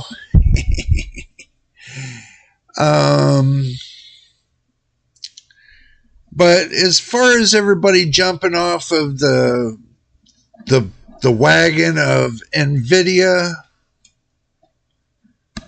I mean, you better start thinking about that, because coming next year, everybody's going to be jumping back on the bandwagon for NVIDIA. Okay, everybody's jumped off to go on to AMD, to jump on that wagon. And then, you're not going to, I'm going to tell you, there are some people right now telling me they're not happy with the 7800 XT. They're telling me they wish they stayed with NVIDIA. So if you got an NVIDIA card and you want to try out AMD, well, best thing I can tell you is, if you want to try out AMD, just get a second card and try out AMD. But if you don't want to spend that money, then stick with what you got. I mean, that's pretty much said and put. I know this anniversary kind of wound up just wandering off into the sunset and everything else. And I'm glad everybody stuck around to, share this moment with me. And I know it seems like it was kind of a gripe session a little bit about, what these companies are doing. But in actuality, it's good to know what they're doing. So that way, when you go to buy something from them, at least it gives you an idea of what to buy and where to buy it. So, and it's just like with Intel, people are starting to complain about the 14th gen. Even though that the 14th gen processors from Intel are a refresh of the 13th gen, which they didn't put in specs to everybody in their mind to what the 14th gen is about. And I hear a lot of people starting to say now they're not going to buy the 14th gen. It's dead in the water. They're better off with the 13th gen, from what I'm hearing. 14th gen, dead in the water. Something to think about too. But do keep in mind that, Intel's going to come up with the 15th gen, and they're going to keep going, and they might have something better with the 15th gen. Who knows? They might come up with 7 gigahertz of,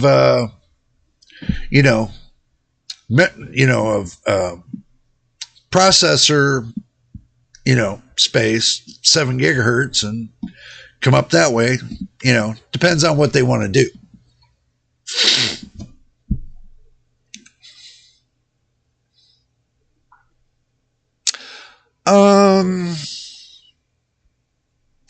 From what I'm hearing, that the 13th gen should plug in like the 14th gen. They should be plugged in on the same motherboard. That's what I've been hearing.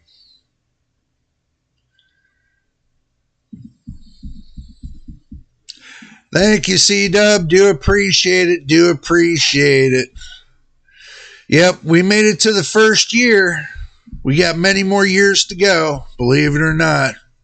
And I'm going to keep going, and I'm going to keep making the videos, so I'm not stopping here.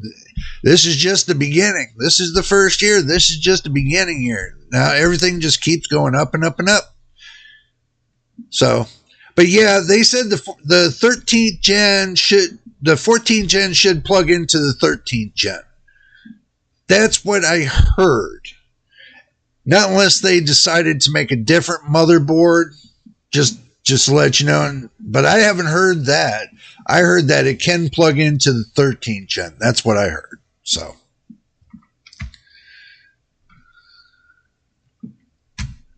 I got you. Well, yeah. I mean, well, that would be true. You can go from the 12th to the 14th and skip the 13th because I don't know. I've been seeing a couple reports, somebody saying that the 13th gen kind of runs a little better than the 14th gen. So I'll look into it. And if I get anything on that between the 13th and 14th gen, I will make sure I make a video on that and let you know about it. Because I'm still hearing mixed things about the 14th gen. So I'm not going to make a video just yet until I got more concreted evidence about the 14th gen. So when I get more concreted evidence, then I'll be able to make a video about the 14th gen. But, you know, when I'm hearing leaks and everything else, that doesn't help the consumer of making up their mind if they want to buy the 13th or the 14th. So, you know, it has to be concrete evidence with me. I mean, yeah, I can put videos out and say, oh, this is leaked and everything else. We're not too sure about it. You know, I can do that all day long. But why would I do that? That's just misleading the public and telling the public, hey, this might happen or this might not happen. I'm just trying to make a clickbait video. You know, you get what I'm saying, right?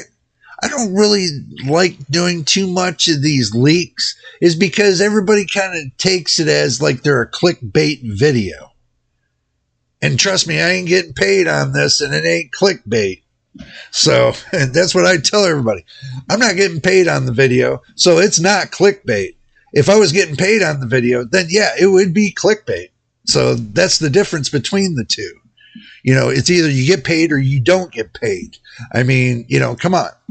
If I'm not getting paid for it, it's not clickbait. So, you know, really? I mean, all I'm trying to do is get subscribers and, you know, watch the videos from beginning to end, you know. I mean, it's free to subscribe. It doesn't cost you anything to subscribe, and you get a free video. So think about it that way. You get free videos, don't cost you anything to subscribe, and you know, if you want to watch videos, you can watch plenty of the videos we got. And this, I'm going to get up out of the.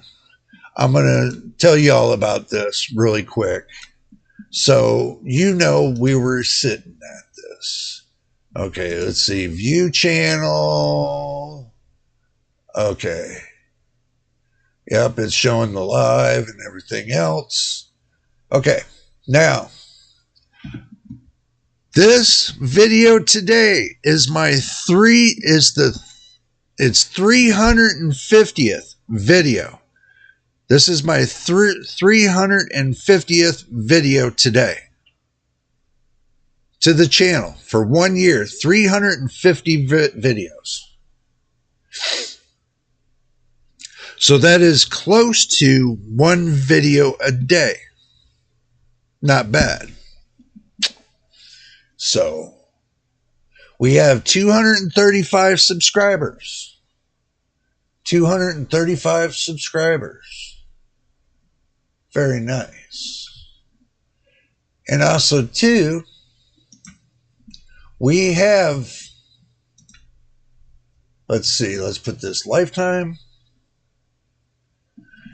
So far, the amount of people that it's watched is 41,503 to date that have clicked on my video, that have, you know, seen what it's about.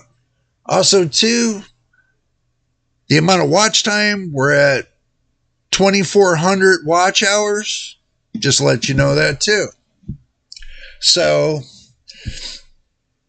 and my best videos got 1,289 views. I'm getting there. I'm not up to 10,000 views just yet, but I am getting there. You know, so we get there, we will get there.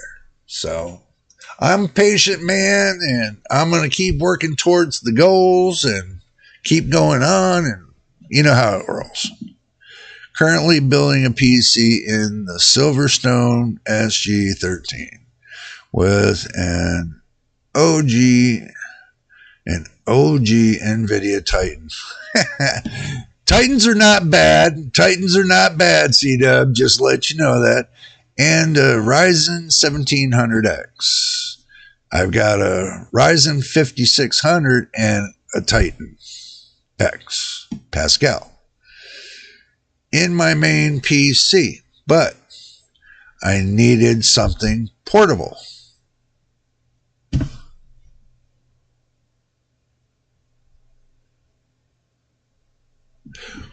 You need something portable, then run an ITX motherboard,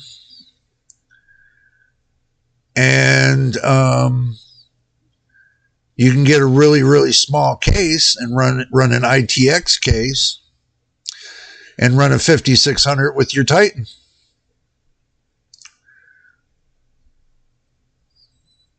And you can run probably 64 gigs of RAM with it, and you can run a PCIe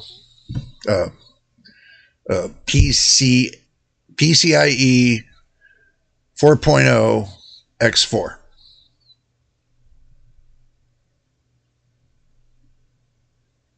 So you can run an M.2 SSD drive with that. So, you know, a really good ITX motherboard would really be good with that 5600.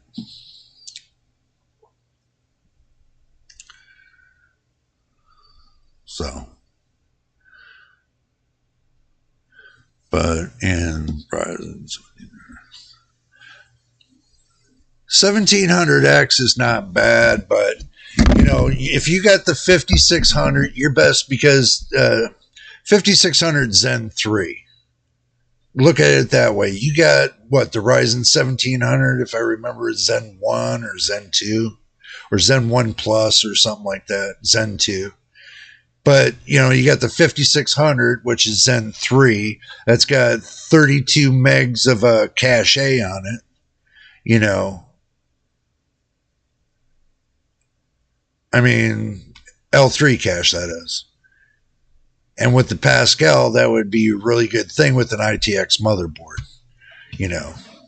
As far as the motherboard, looking at ITX, can always go on the Amazon site and look up ITX motherboards if that's something that you're wanting to go.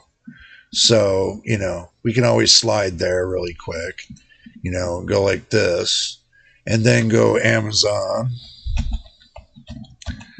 Right, and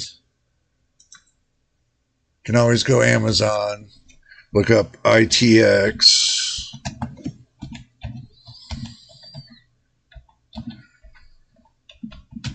if you're looking for something small. They got one right here. It's a 55 ampere, but it's $109. You know, or, you know, you can do the, I guess, $104. You know, if you're looking like 100 ITX right here, a 610, that's 12th gen. I mean, you can, if you're doing 12th gen, that's $118 for an ASRock, the H610 ITX. You know, if you're looking to do that. Or if you want to stay you get the B550M right here, supports 3rd gen AM4 right here. Future processors, mini ITX 128. You know, depends on what you really want to find. I mean, it's out there. You know, just to give you that look upon, you know, it's out there. If you know, that's what you want to look for. Hey, RKM 75, good to see you. Waving to you, Arc. Gotcha. Arc 75, gotcha. But C-Dub, if that's what you're looking at, you can always build yourself something portable like that, you know, with an ITX, and do the 5600 and do yourself the Titan X and have a good thing going on. I mean,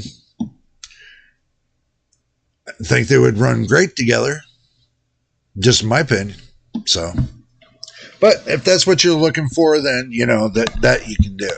I know some people that would do that, you know, I mean, if you get the Titan X with 16 gigs of VRAM, then I think that would be good. Thank you for the hearts. Thank you for the hearts. I did see that. I did see that. Believe it or not. Thank you for the hearts. But, you know, it's all good. So I'm glad you all showed up, and I'm glad you're here partying with us. This is the first year anniversary party here with me on the builds. So I'm glad to see y'all here, you know, and, you know, it's all good. So we're just partying right along, trying to keep it going on. And I see all them little pop-ups too. Yeah, I'm watching. Oh my goodness. Oh my goodness. Party, party, party. Party, party, party. So, but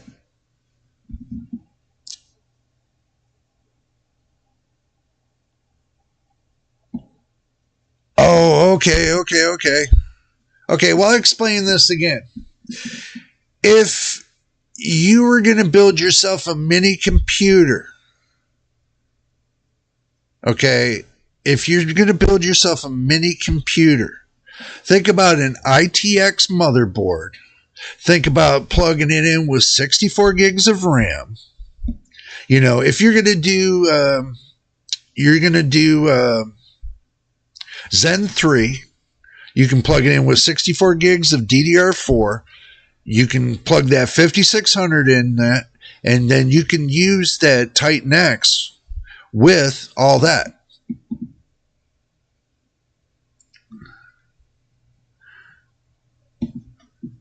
Right. Oh, good gracious. Wow. That's awesome. That is awesome. So you're putting yourself a little mini PC together right now as we speak. That is awesome. I'm telling you. I mean, I'll tell you what, I got about 3 PCs I have to build within this year, you know, but they're not going to be ITX. These are going to be ATX computers. I got one that I still got to put together that I know I told you all about it, but I'm still waiting on the graphics card for that. That's what's holding that up. And the processor for the other one, that's what's holding that up. You know, it's just been crazy. It's just been crazy, just to let you know that. I mean, trying to get these parts here so I can build that one computer and that other computer. And then, you know, taking the B450 motherboard that I got, probably swapping it out for in the Dell computer that I got, and just running the iGPU integrated graphics off of that with the 5600G. I might do that with that. So, wow. Well, be careful when you're cleaning out your motherboard, because if you use too much forceful air, you can knock one of the components off of the motherboard. So definitely be careful when you're dusting it out. I would not use I'm going to recommend you, I would not use a can of air, or I would not use any alcohol or anything. Just, just a light vacuum. Just light vacuum. You don't want to do anything that will harshly pull the components off the motherboard. You're welcome. You're welcome, C-Dub. No doubt about it. No doubt about it. The only problem I'm having right now is what's bothering me so much is that the 7800 XT that, AMD just put out. It's ridiculous. I know one of y'all might have it, but it's ridiculous. Oh, you're welcome. You're welcome. You are welcome there, Ark. No problem. So, but I know I keep going on about it, but I've been watching, everybody else been telling me and everything else. And you know what? That made me my decision. That if I get it, I'm only getting it to review it, and then I'm going to send it back. Because I'm not going to get it to have it and, turn around that it's not going to be worth my time to put it in somebody else's computer to have them run it and it not be worth their time. So you have to understand that too. So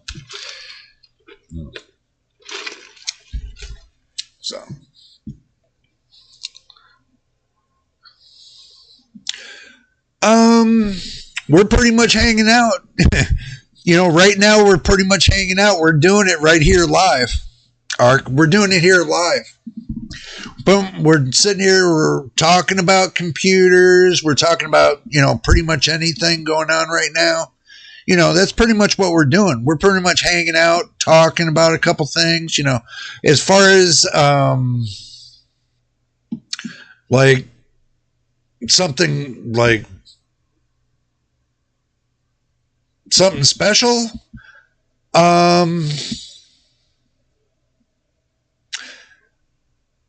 You kind of got me there. I'm trying to get everybody here to join in and everything else, and then or I could take and do the boring thing and have you all jump ship and and say, hey, let's watch one of my old videos like some other people do. When you guys got all the time in the world to watch those, so why would you have to watch them here on the 1 year anniversary?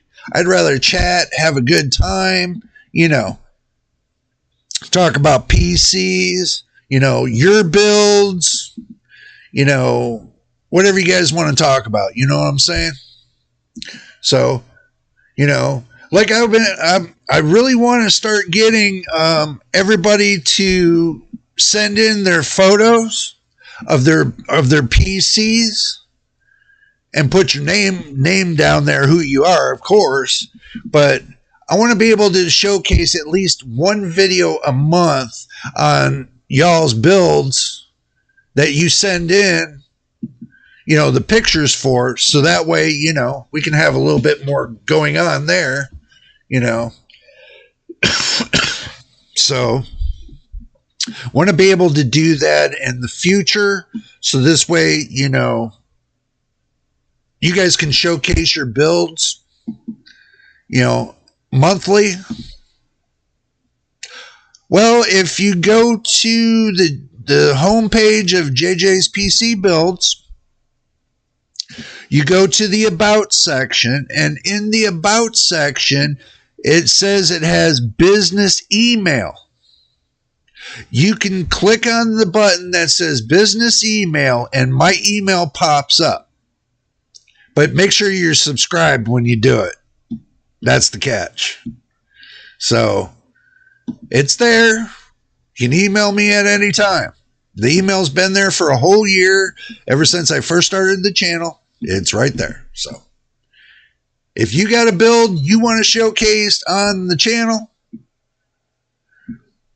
go over there, click the button, send your photos with your name on it, so I know who you are, and and we'll showcase you. And we'll be able to do that once a month, I think. So there you go. All good in the hood. So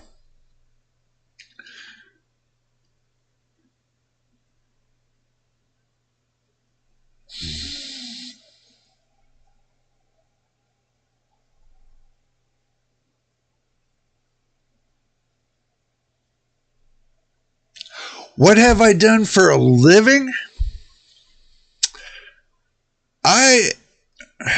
Okay.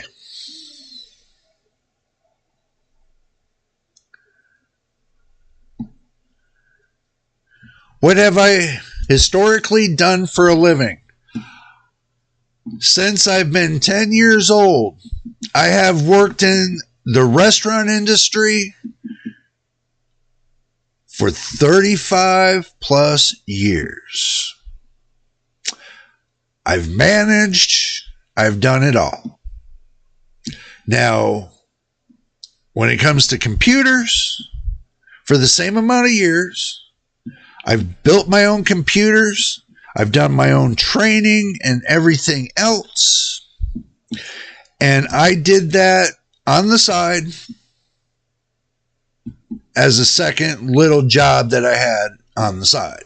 So if you're wondering. Okay, Ark, no problem with the videos. I understand it's 2:36 in the morning. No problem. So I've been self-trained when it comes to computers. I've worked on my own things. I don't send it out for anybody else to work on my stuff. So everything I build in-house is all me. So if you're wondering. So when I started doing computers, it started out as a hobby, and then I started working up to a profession. You know, I could have took it further and went into Westinghouse when they gave me the offer. I had an offer to go work at Westinghouse for computers back then. Truthfully, I really didn't want to go and work for somebody else when it comes to that. I would have rather worked for myself than to work for somebody else in their own business. But with the restaurant, I had to work for somebody else because that too was paying the bills back then. So, you know, back then was a little bit different than now. So now is a little bit more harder, where you got to have like 300 jobs just to make it, and it's crazy. So, but yeah, there's my historical background for you, if you're wondering.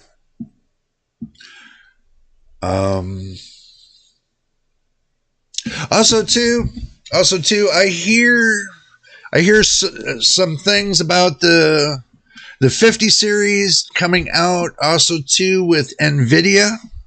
I hear the 50 series is going to be coming out. And I know how I tell y'all I don't like the leaks, but it did hear some leaks. Just to let you know that it looks like it might become a real deal. But also too, I'm hearing leaks.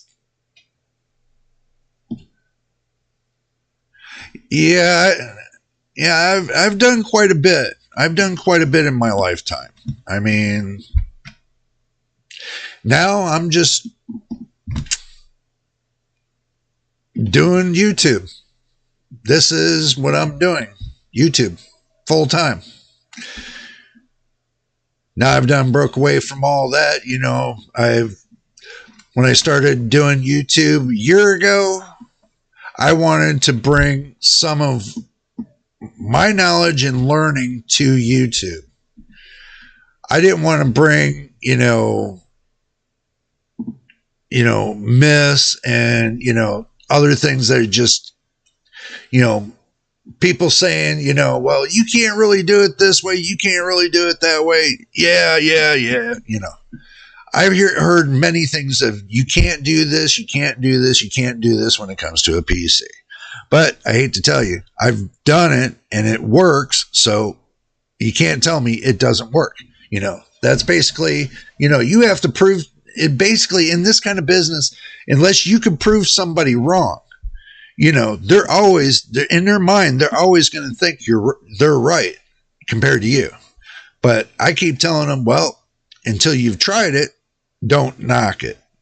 So always have the open mind of,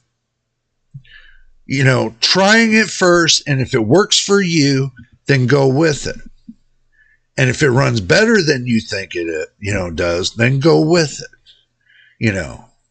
I always try to leave that information out there, because if I'm running something that I feel that's running better for me, you guys get to see it so you can get that same kind of, boost like I'm getting. Simple as that. Ugh. Wow. 2 hours and 40 minutes is kind of wild for me, but I'm just letting you all know that if you want to take and save yourself money, you can save yourself money when it comes to building a PC. It could cost you, you could take and save all the way. If you want to go all used, just give that an example. Let's say you want to go all used across the board. You'll probably spend between $300 and $325 all used. Okay. But if you want to go brand new, you'll spend between $425 and $430. All brand new. You ask me how? Well, they got a thing called integrated graphics that eliminates, if you want to eliminate a graphics card, or, depends.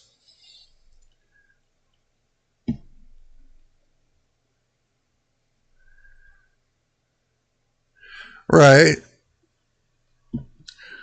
Well, I mean, if you're still running DDR4, RAM is cheap right now. Okay. That's the reason why I never went and upgraded to DDR5, was because I can still get the same responses. And this is where I'm going to blow your mind at this point, that I'm still getting the same responses that everybody else is getting from DDR5. I'm getting it on DDR4. That's going to blow your mind. Believe it or not.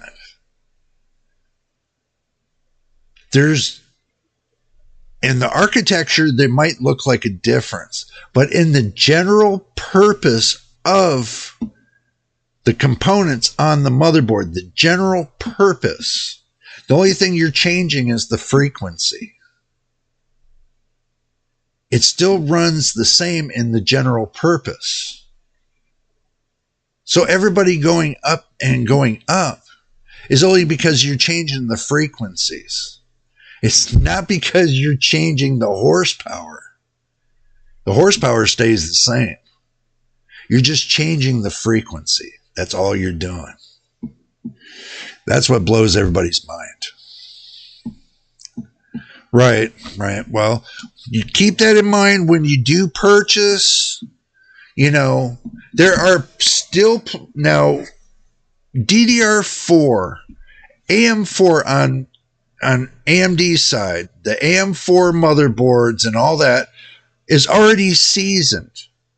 All the drivers, all the updates, everything to the AM4 series has already been seasoned, and it's already been updated with all the latest drivers and everything else.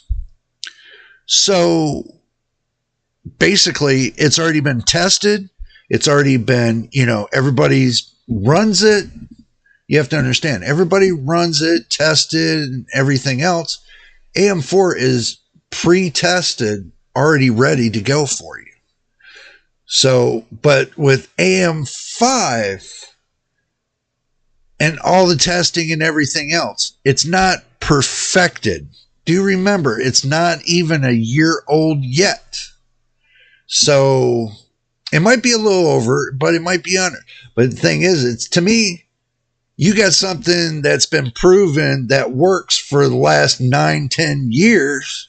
What is it, 9 years? I think maybe more. But AM4 has been out there close to 9+ years, compared to AM5 that's only been out there 1 year plus. Okay. Do the math. It really helps. Okay, well, you go get some sleep, and thank you for hanging out with us. And thank you for, saying happy first year. Do appreciate you coming in and joining and having fun with us. You take it easy, Ark. Sleep well, and, have a great night. And we'll have more videos coming out, so make sure you keep up on them. So, all right. Have a good one. Sleep well.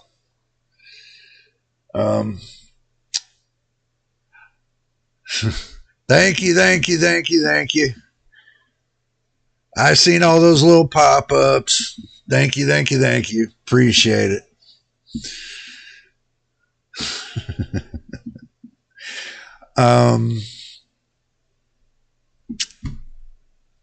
Well,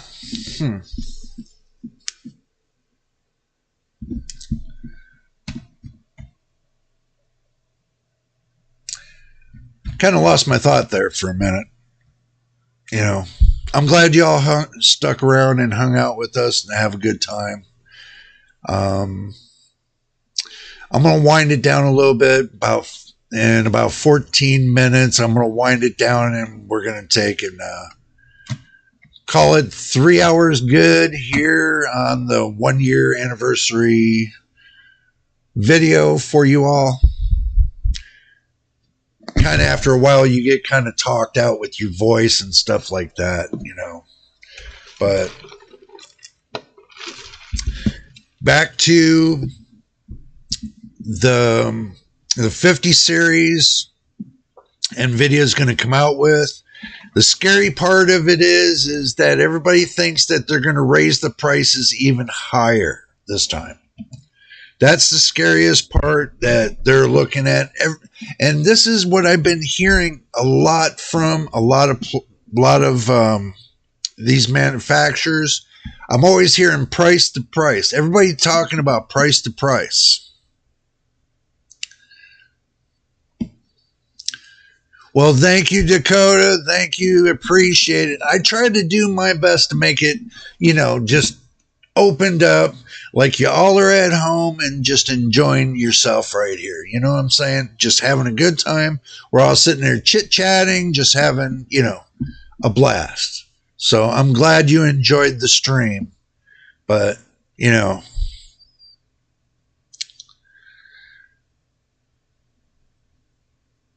we can always do once a month. We can always do a stream once a month. Just let y'all know that. This way we can, I don't have to do it every day. I know some reviewers are doing it every day now. We're live streaming it every day. But once a month, I figure, we'll do that pretty good, At least it gives you enough time that we can schedule it. And I think it'll turn out very well. I think so. But as far as the 50 series, like I said, it already looks like it's going to become a dump bucket, my opinion. So they might have something coming out better. So I'm kind of eyeballing myself around the 60 series to see if it actually will go up to a 60 series. I'm actually wanting to see if NVIDIA will take it to a 60 series at least and come up with something better and more efficient, but that doesn't hurt the pocketbook or anything else. That's the whole idea. I want to see what they got for 2026. That's where I'm looking towards right now. 2026 has got to be the year. The year everything breaks loose, prices come down to all-time low.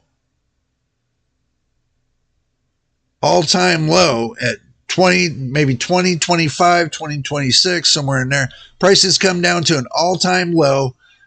Money is plentiful. You can buy things that are low cost and, they're new items. And, that's what I'm kind of looking at right now. So I'm kind of looking for that kind of future if it ever happens. But we don't know until we get there. So, but I can tell you when we get there'll be some changes. There'll be some things that have changed. Technology will have changed, and it hopefully it'll become a better technology. I mean, we have to look at it like this. We all need to just get out there on Twitter and say, hey, NVIDIA, snap out of it. Lower the prices. Just snap out of it. Come on. Be the big guy. Be that big guy.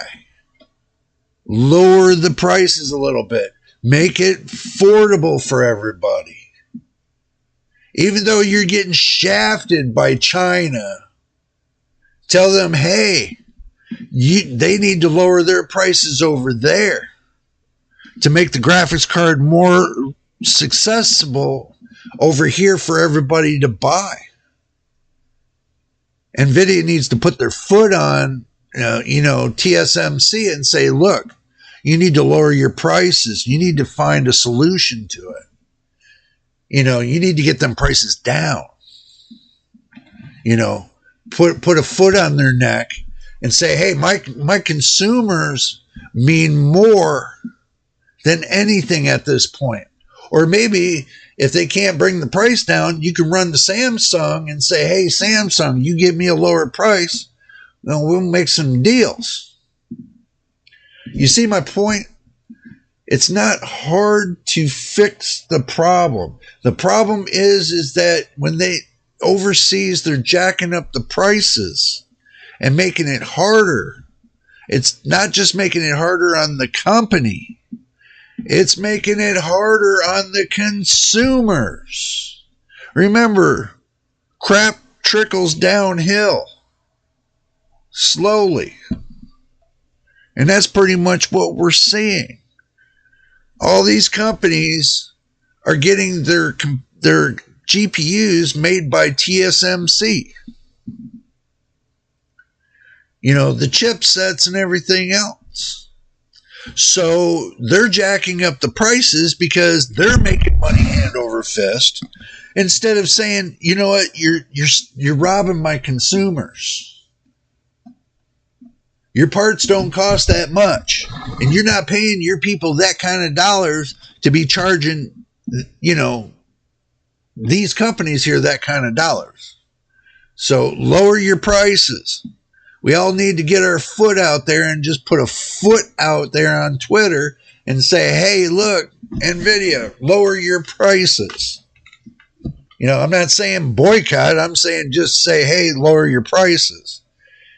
And for how many people, the millions that would respond to that and get, and put out a big mailer to that and give them the impression to say, hey, look, we're the consumer. We're suffering here. Lower your prices. And you know how well they would turn around. They would turn themselves around and bend over backwards to make the consumer at that point happy. Especially if it's not just the gaming community. Okay, look at the business community. Business community is paying a hell of a lot more than we're paying them. Paying NVIDIA. So that's where NVIDIA is making the money. Is by the business community. That's the reason why they put their prices high and put their foot on the neck of the gamers and say, look, this is all we got for you. And that's the end of the story. That's because they followed the money. That's usually how business works in life. You follow the money. Okay. Now, that's pretty much what NVIDIA did. They followed the money. So that's kind of sad, though. That's pretty much what's going to happen with AMD soon, too. They get into the AI boom fully, they're going to be doing the same thing. And then watch the prices for AMD GPUs go up. There'll be coming a time, y'all just sit tight for that. AMD GPUs are going to be going up higher in prices. So I'm going to tell you that. You think they're going to keep the prices the same right now? Not with inflation going up. Their prices are going to go up. Those new GPUs, those are basically like Founders Edition. So you're paying close to Founders Edition price. But with the AIB partners, oh, you're going to be paying a higher price with that. You're going to at least be paying $100 more. So think about it, especially with the 7800 XT. You'll be paying about close to, if you ever get your hands on one, which I can tell you right now, you're going to have a hard time getting your hands on them, that you're going to be paying $100 more for that card. What do you think the scalpers are doing right now so nobody can get their hands on the 7800 or the 7700 XT? They jacked them up $100 so that way you're going to pay $600 for the 7800 XT. You're going to pay $500 for the 7700 XT. You can't find them in Amazon. You can't find it in Newegg. You can't find it at Micro Center. You know, the only place you're really going to find it is on eBay, brand new, $100 more. So they're being scalped right now as we talk. That is sick. So I'm just letting you all know that so that way you understand that this is what's happening right now. And and it looks like these companies are going to cause another GPU shortage. So it's going to happen. It's coming. Be ready for it when it comes. Be ready for it. You might be sitting on your GPU for the next 5 years. The one you got now, you might be sitting on it for the next 5 years. That's the reason why I got my hands on this one. And, you know, I got it running good. And it's going to run that PC for 5 years. All this in that PC is going to be 5 years. So it might not be until 2028 that I might decide to change up. Who knows? But in the meantime, not just because what I use for, you know, YouTube, I'm also thinking, you know, I'm going to do a workbench and everything else and, you know, a test bench. So that way I can test different products and this and that. That's coming into the future time. So do be aware that is coming. So we are now at 2-minute warning. We got the 2-minute warning now. And I know, and I want to thank you all for sticking around for the 1 year anniversary. I'm sorry it wasn't the greatest that you expect, but you know, it's like if you sit around the table, you know, you're sitting around the table, chit-chatting with your friends and everything else. That's basically what we do here. We're having a good time and chit-chatting for a couple hours. You know, it's just like if you sit around the table talking about PCs and everything else, it's still the same thing. It's what we're doing here. Even though we're not looking eye to eye with everybody, you know, but it's still the same thing. Same principle.